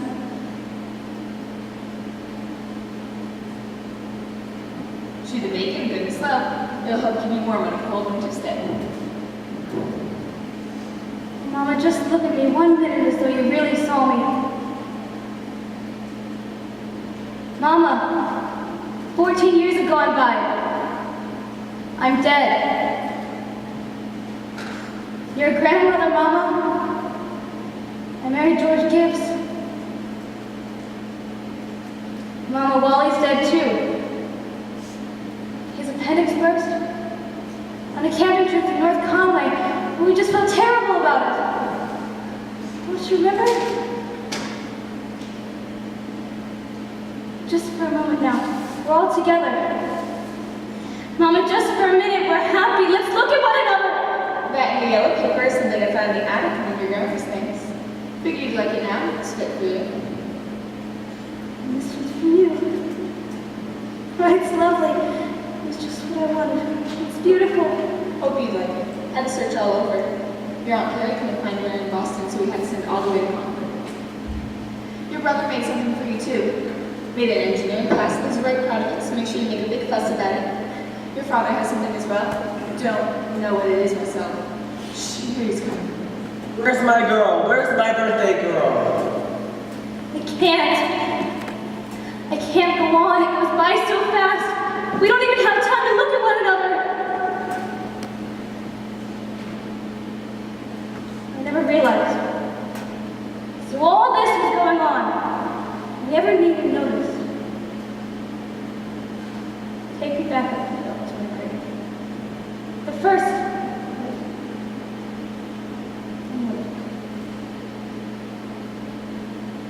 Goodbye. Goodbye, Rose Corners. Mama and Papa. Goodbye, the clock's ticking. Mama's sunflowers. New iron dresses. And hot bags. And food. And coffee. Oh, and sleeping. And waking up. Oh, Earth, you're too wonderful for anybody to realize it. Do human beings ever realize life as they live it? Every minute? No. The saints and poets, they do some.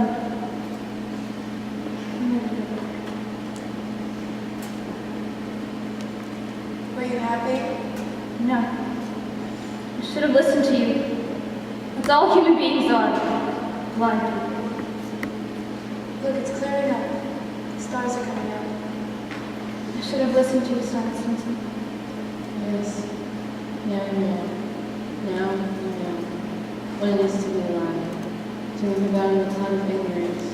To go up and down, trampling on the feelings of those about you. To spend and waste time as if it could really lose. To always be at the mercy of oneself's own passion or love. That's the happy existence you always go back to. Now you know. Ignorance and blindness. Simon Simpson, that ain't the truth, and you know it. When we look at that star, its name. My boy Joel was a sailor. He was wonderful. The stars were going to come. Yes, yes, it is. There's one of them coming. Mother gives us George. Shh, dear, just rest yourself. My boy Joel from the stars used to sleep for 22 years in the earth of the year. And seemed like the body could believe it. That's what he used to say, believe for years. Goodness, I get to live with it. No one will.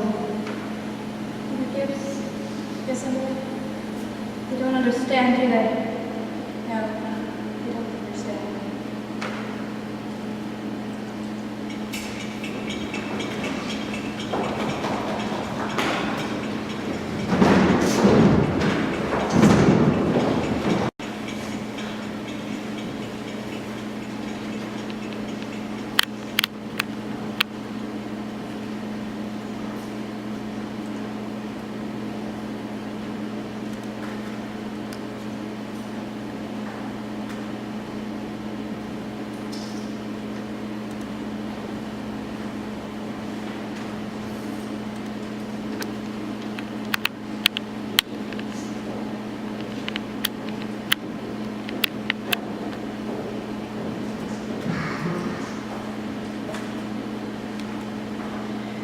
Nearly everybody's asleep in Grover's Corners. There are still a few lights on. Shorty Hawkins down at the depot has just watched the Albany train go by. And a few men up at the livery stable staying up late and talking. Yes, it's clearing up. And there are the stars. Doing a crisscross journey across the sky. The scientists haven't quite figured it out yet, but they seem to believe that there are no living beings up there, only fire and chalk. But this one is straining away. Straining away every day just to make something of itself. Straining so bad that every 16 hours, everybody lays down and gets a rest.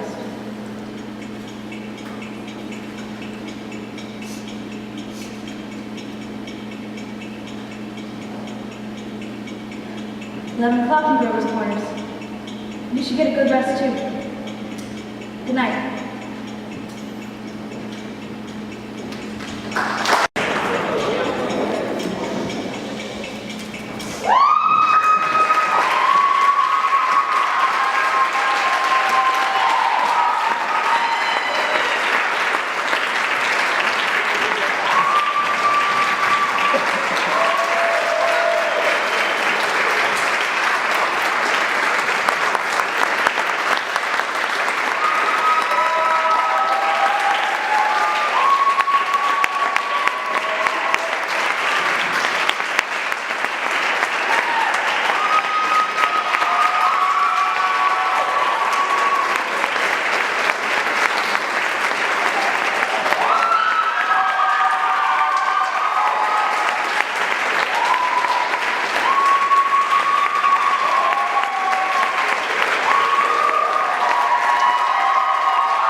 begin with Jenny.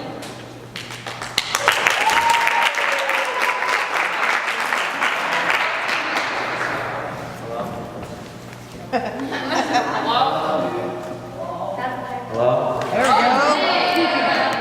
So, this is my first play and last play of my senior year. But, hopefully I can join the play in college or something.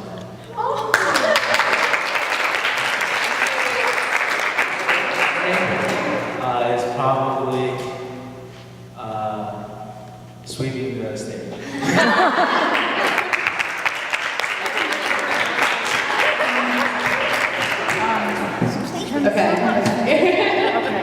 This is also my first play and my last one. And I just talk about how proud I am of everyone because, oh my god, everyone's so cute. That's all we do. And even though we spend so much time together, we figure out how to not get terribly annoyed with one another. And that's something that I'm not the best at, but you guys are just the best. And I'm very happy that we get to practice together down with you guys. And yeah. Love this.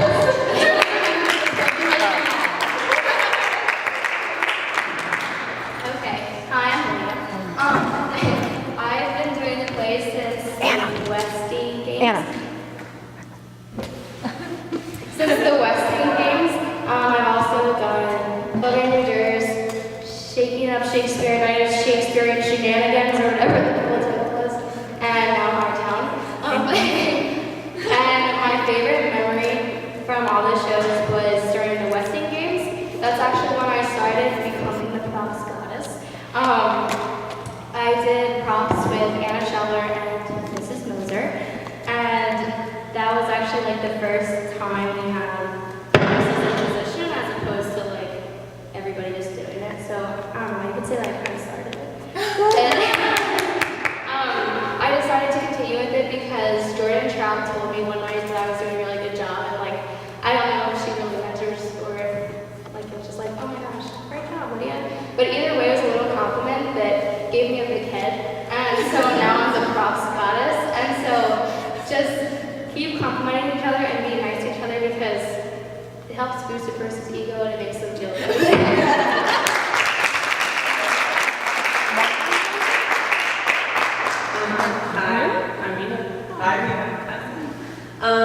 I also started, I started with Cinderella, but first play was Westing Game. And, I don't really remember much from Westing Game, to be honest. But Lydia was talking about doing props, and I distinctly remember sitting with her and Anna Scheller and wrapping gifts that were going to, like, explode. Yes! And then the next show was Loving Endures, and this is kind of mean of me, but my favorite memory from that was sitting in the booth and watching everyone get yelled at for the windows because it wasn't my fault. So it was kind of funny. Then Shaking It Up. My favorite memory from that is probably watching Calder sway. It's mine too. Period of time. And then my favorite memory from this show is getting to sit in the booth with my brother. I love you, Tracy. And second.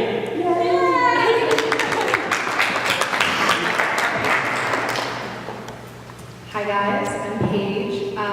So I started doing the plays for Little Women, and I actually did cast before I ever did through. I was Aunt March. I was this really mean and snobby rich lady who came in and like made fun at all of the daughters for being okay. Yeah, I am. My favorite memory is I had to wear a bustle. So that's basically like, I can't even explain it. It's like a half circle piece of like foam that you wrap around your butt to like make it bigger. And I remember specifically one night I chose not not to wear because it's like, I don't like this. And then I think Miss Whistler at the end of the show was like, where was your bustle? And I was like, sorry. So I had to wear it the next night. It was pretty terrible, but so then the next play was Weston Game, and that's when I started doing crew. So my favorite memory from that was probably we had this hospital bed that Teresa laid on after she got like blown up by the exploding bullets. And Confetti wouldn't let anyone sit on it except for me, so she would let me like take naps back there. Not that I would ever like sleep, but like just like lay down and stuff. So I was really special. I was the only one who got to touch the seconds, so that was fun. Then after that, it was Town Vid, and that was my first play as assistant student stage manager. So that was really fun. And my favorite memory from that was how we did the whole theme of exposure and how I got to sit out and actually watch the entire play, and then also become a part of it because we got to come out and like move the actors and stuff, and make them like come alive. So it was like I was being an actor too while still doing crew. Okay, so then Shaking It Up. Kind of a similar favorite memory because since we weren't behind walls because we didn't have a stage, I just got to sit and watch the entire show, and that was really fun because I loved watching Taylor come out being a ghost, and I loved watching Skylar come out and saying, hey, Nani, Nani, Nani, and then drop his head. And then finally, now here I am at our town. This is my first play as student stage manager, and I have wonderful Alice Rose with me. And it's been a really, really fun time. I'm not sure if I exactly have a favorite memory because it's still like happening. But I would have to say, I guess doing set painting because I really like spending time with Miss Haynes, who made an incredible set.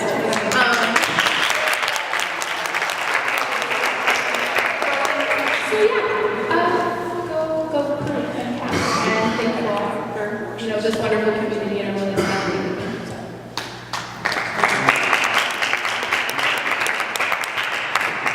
Hello, I'm Jason Long, as most of you probably already know. I grew with CCST back when it was just Collegiate Center Stage. That was probably like 7 years ago. Like, do I feel old? But I didn't start doing plays till I was in Westingate. I was Barney Northrop, one of those slick con men, more like a Eddie Brock, pre-Venom symbiote, if anybody gets that reference. But yeah, my favorite moment for that was my costume, because it just felt like one of these slick guys. Like, I couldn't take my hands off my suit. Like, I was literally standing like this for all my scenes. That and getting kicked in the shin was pretty fun. But I jumped out of the play for a little bit until Miss Whistler, go Miss, contacted me about being an usher for the 12 Angry Jurors. So that was a lot of fun. Big problem was a big thing for me, but I was glad I was able to help out. And then I jumped to Shaking It Up from cast and crew, in which I was welcomed with open arms. A lot of fun. Choreo was one of my favorite moments from that. And here I am now with our town. I can't really say I have a favorite moment either because the show is still going on, but honestly, the overall thing that I love about this is that I myself, alone, actually managed to find friends, family, just a family, a place I can probably call home. I love you all, and I guess I can make my peace with this. Next.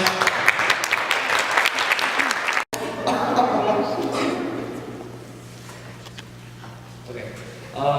So I'm Marshall, but you guys know me by now.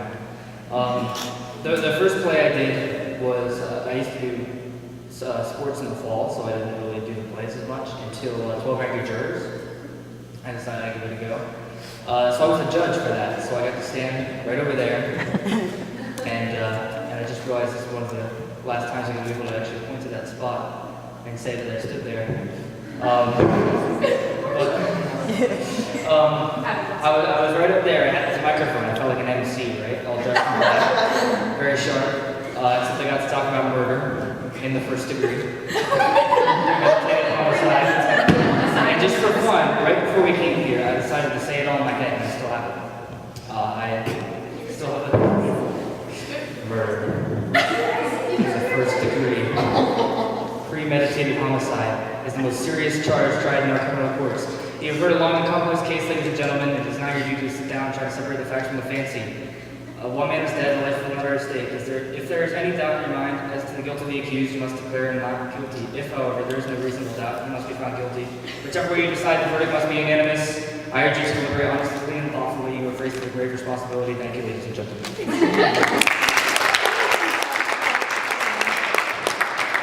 I walked over there, and I sat down in a chair and did word searches for about 2 hours.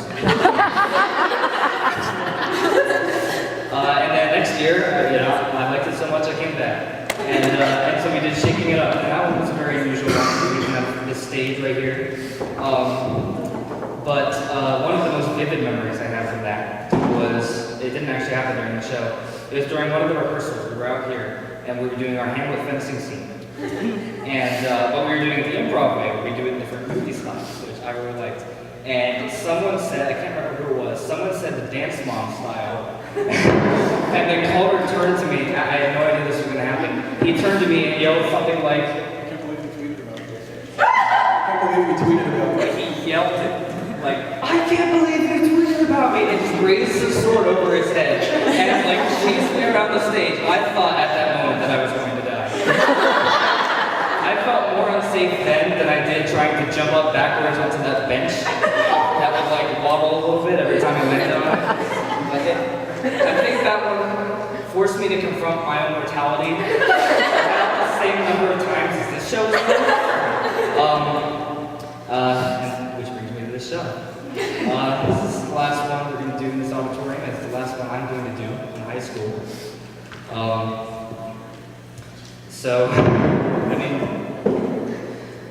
I've been talking about like favorite moments and just one thing, and that's a lot of the focus on our town. It's just like one thing at a time, one moment at a time, you know. And I was trying to think as it was coming down the line. I was running out of time, trying to pinpoint one. And I realized that maybe I don't have a favorite memory from this one. Maybe it's just like a collection of memories, you know, like the whole thing in itself. And it hit me when we ran this the first time, all through, which I think was like the first or the last 2 rehearsals for the show on Monday. When I had gotten through that, I realized that, this is the last time I was going to be doing something like that, and before leaving it behind forever. So it was,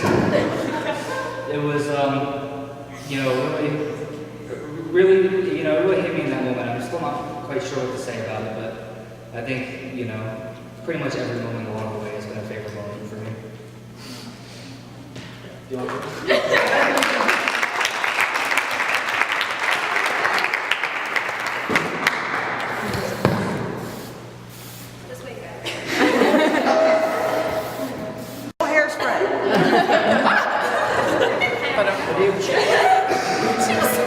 Hi guys. Okay, so I'm already crying. So my first play was Little Women, because I didn't know we were allowed to do the plays when we were in 7th grade, so I just didn't do just another high school play. I did come to see it. It was weird, but I liked it. So my first play that I was in was Little Women, and I was Marnie. Now this started the long cycle of being a mom that never ended. Here we are today. But I wouldn't trade it for the world. We had a really amazing set for that show. Like, it was a house, and it had this, like, we made a wallpaper, and it had a wall that was, and it sloped, and it was so cool. It was, like, amazing. And every time I stepped in it, I felt immersed, and it was just really cool. And I think I wrote down that my favorite memory was Paige's bustle. It made your butt look really good.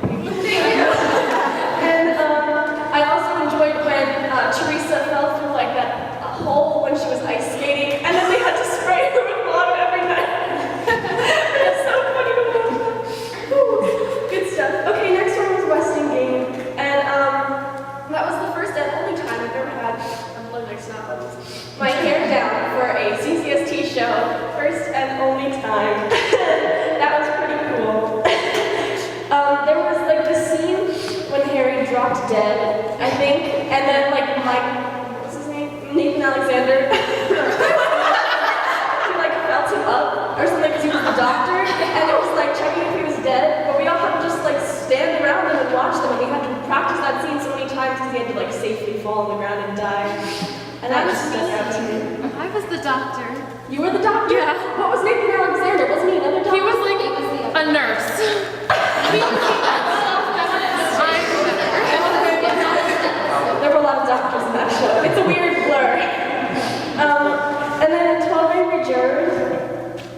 memory, hands down, was when Anna Newland kicked down the door at the beginning of Act 3, only for the last show, which is the one we filmed.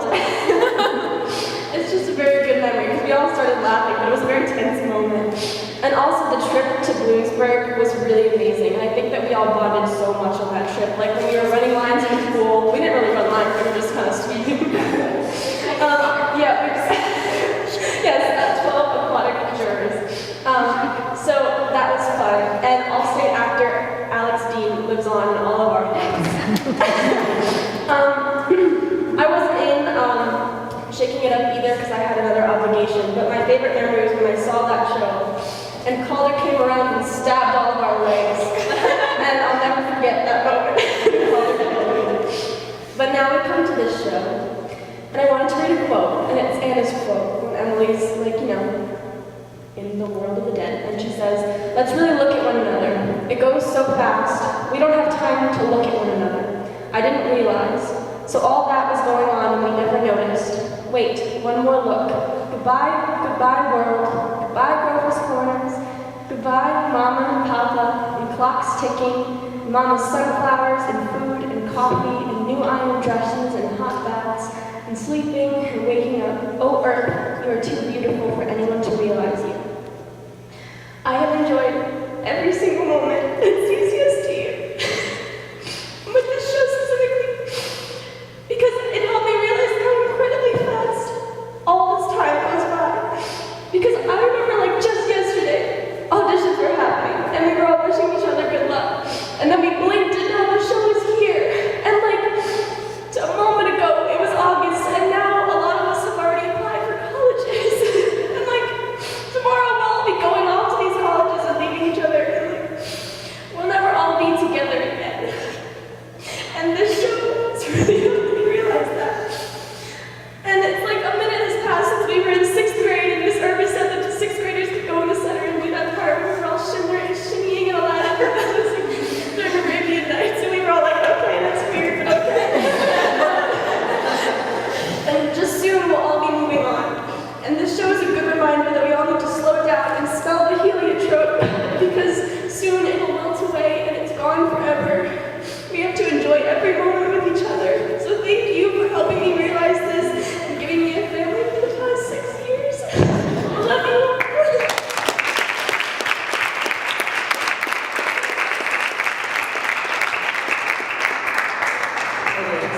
Can you hold her?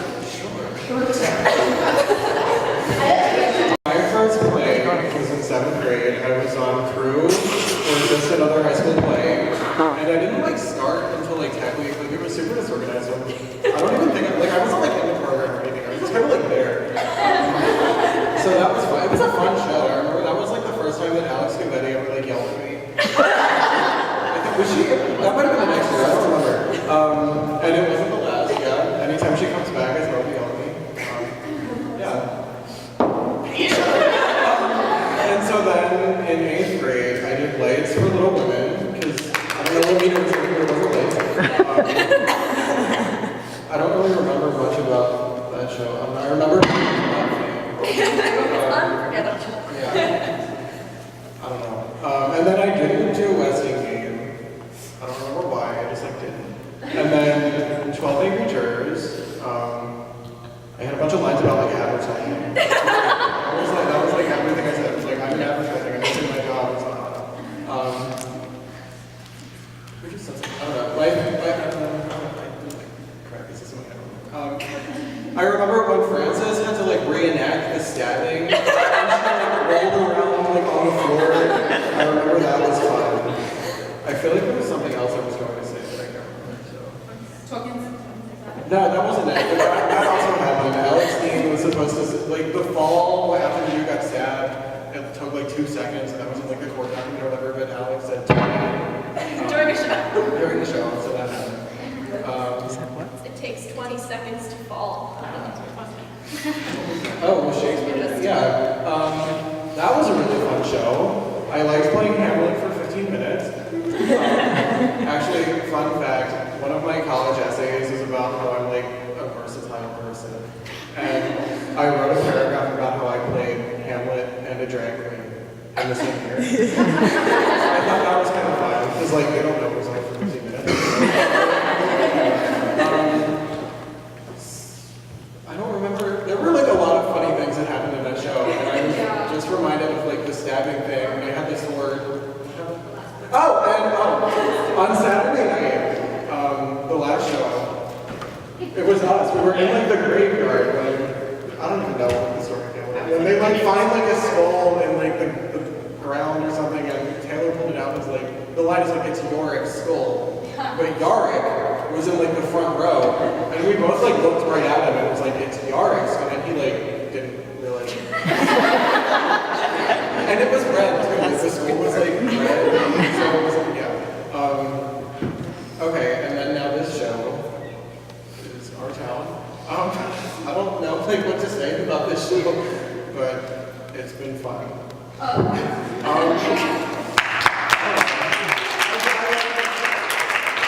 remember like at the retro, I was like, this place is so weird, but like we got into it and like there's so much depth here, and like I've told people like that who thought it was weird, like my parents thought it was weird when we saw it, and I was like, you have to read the show, like you have to read it too. And they were like, maybe we will, and I was like, do it. So yeah, I think it's cool how much like depth we've gotten into it. Yeah.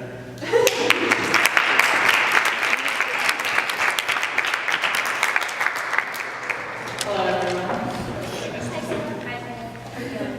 So my first show was just another high school play, and I played both Amy and the puppeteer for our little puppet show. My favorite memory from that was when I realized how weird this theater group actually is, when I came on stage dressed as the Grim Reaper, and Serena was on stage going around with a spaghetti bowl on top on his and I was like, okay, cool, these are cool people. And then after that was Little Woman, and I played Deja's like service person, her assistant.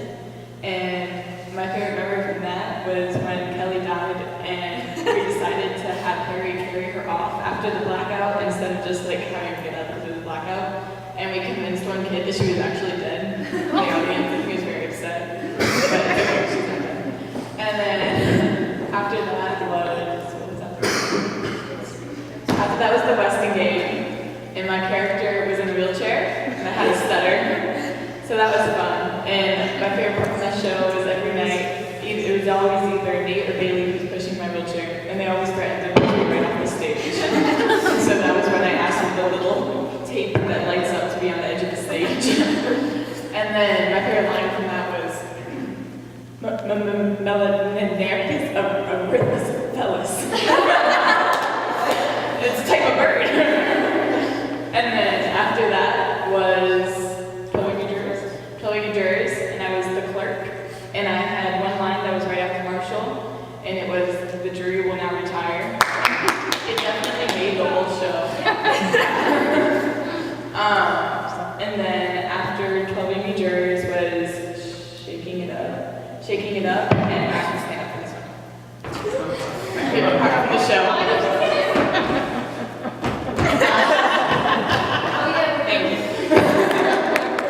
And then, after Shaking Up was Our Town, and Our Town is my first show as the assistant director, and it'll also be my last play as the assistant director. And that was like one of my favorite things doing here, was being in that role as also being as well, which was also very nice. But my favorite moment, I think, would have to be, it was also the first time I went to Light Focus, and I liked it because it was like Alice Rose, Anna, Paige, and I were just kind of on stage, just like performing different songs from like Anastasia and choir practice while they were trying to do like technical things. And we were just standing here and singing our hearts out. But yeah, so that's all the questions.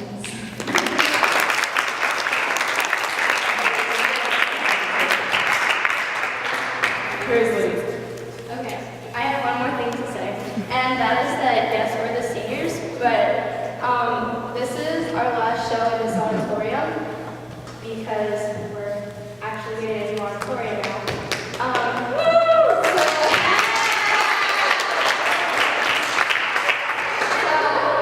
I just want everyone to put their all into this show because there's a lot of emotion that comes with saying goodbye to this auditorium and getting really think about that when you're getting sad and think for the last scene. Because this is like, we've all grown up together in this space, and now it's time for us to say goodbye.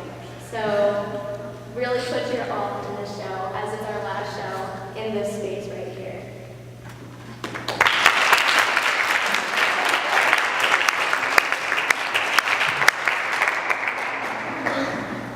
Forgive me, I'm going to be incredibly self-indulgent. I have a special connection with a lot of these kids. I really kind of think about this group as, like, they kind of started when I started, or at least when I started, like, they were just so young or little, and I feel like they've been such an integral part of my journey. So I kind of wanted to do sort of like my homage to the senior lecture and kind of talk about the fall plays that I've been involved in with so many of you wonderful people. So the first fall play that I was involved in was the Westing game. That was the first chance that I had to stage manage here at Collegium.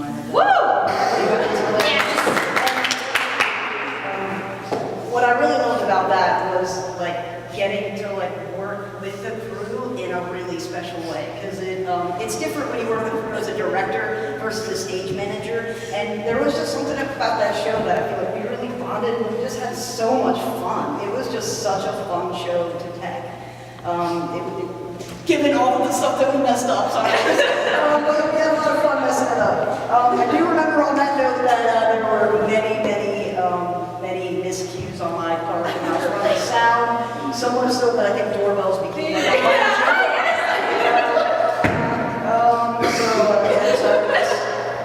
I also recall that I was only signed up for one job on that show, but somehow I also got to direct the last kind of show week, because Wiz had sort of thrown herself so much into directing that show that she had made herself ill, and after tech she was so sick that she had gotten, was it pneumonia?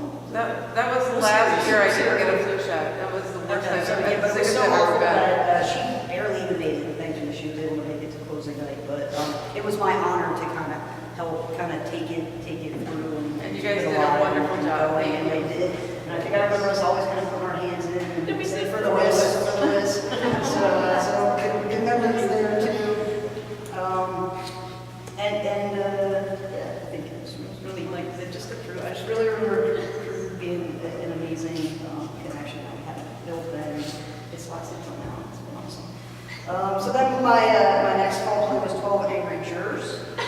And I like to call that 12 Angry Seniors, because there were so many seniors that were in that show. And we were all very angry. But that was a really unique show acting-wise, because all of the actors had to be in the show the entire time. And I felt like that really got us kind of connected really tightly as a group. I also love that the production process sort of allowed to bring you guys kind of into it and nail it. And of course, one of the, I guess we can laugh about it now.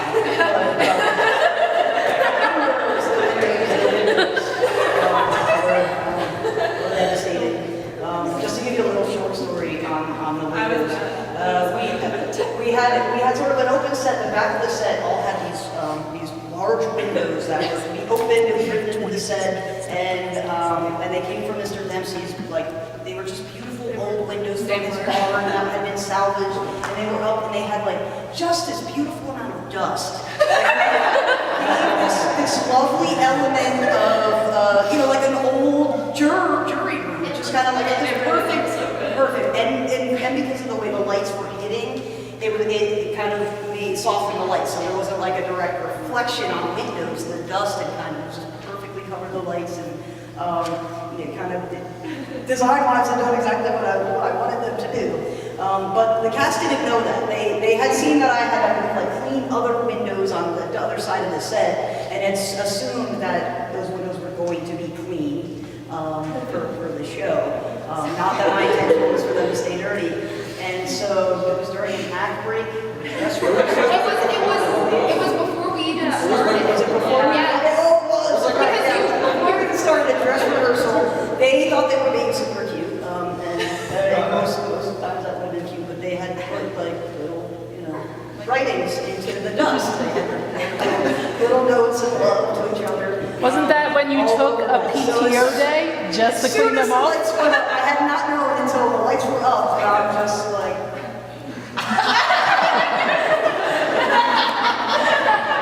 She was not happy. No, she was not. No, I actually needed to take a few moments. I think I had like...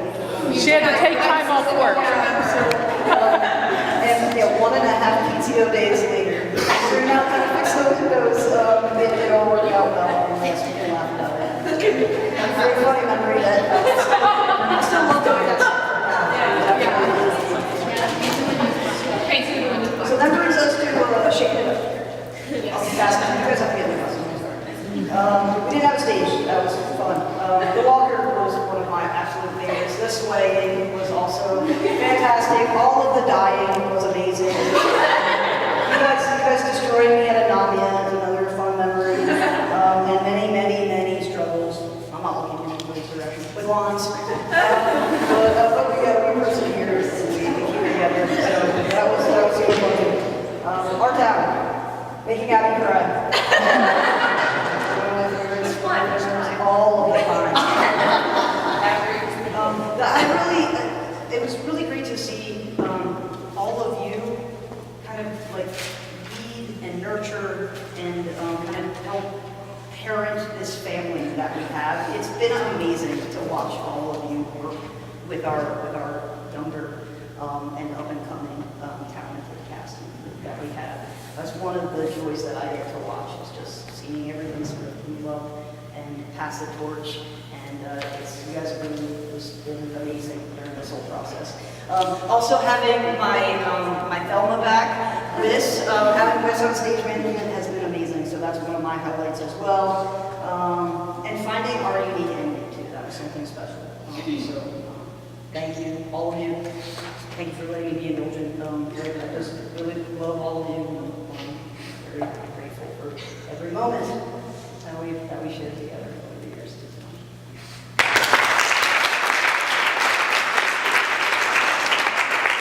You all have costumes, get in them right now. When are you doing mic check? It is 6:08. As soon as your costumes, and then right back here.